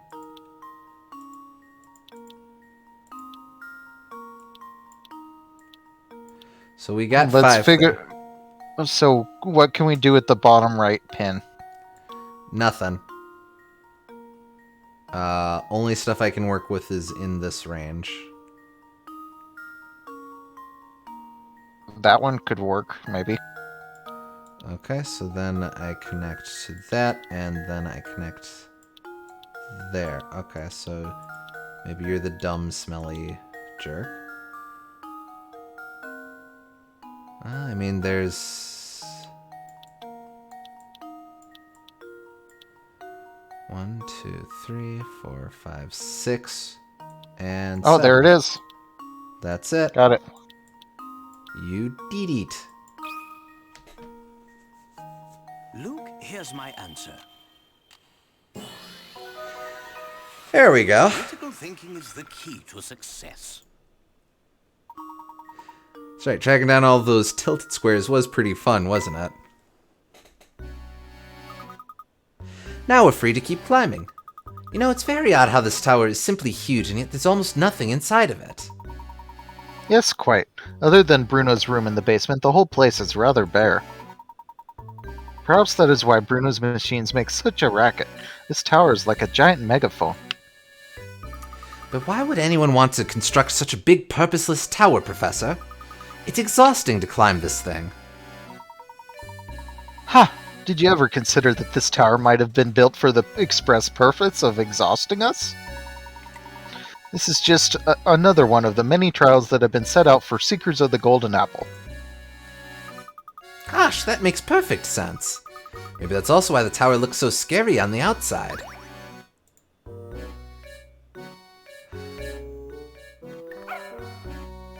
Oh, this is infuriating. Look, I know we're really close to the end, but it is past midnight here. I really need to go to bed. I mean, we literally only have one puzzle left, but... 4.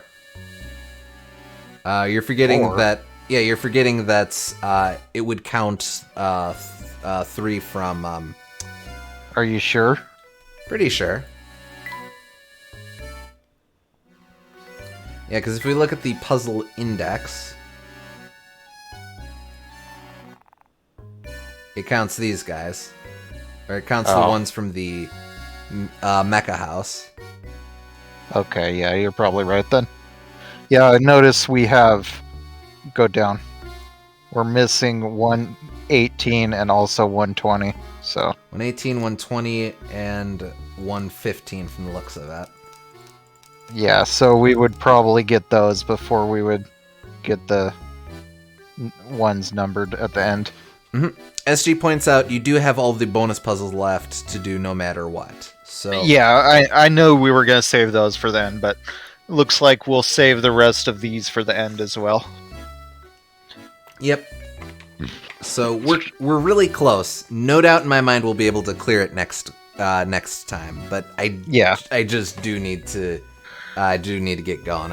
I got to get up early tomorrow and all that. Yep. So terribly sorry, folks, for those of you hoping to see it finished tonight. I know we're real close, but I just gotta be good. Yep. All right. Well, hey, still, thanks for sticking around with us, and we hope to see you next time on the very last session, whatever, of Professor Layton. Yeah, see you next time. Till then, take care. See ya.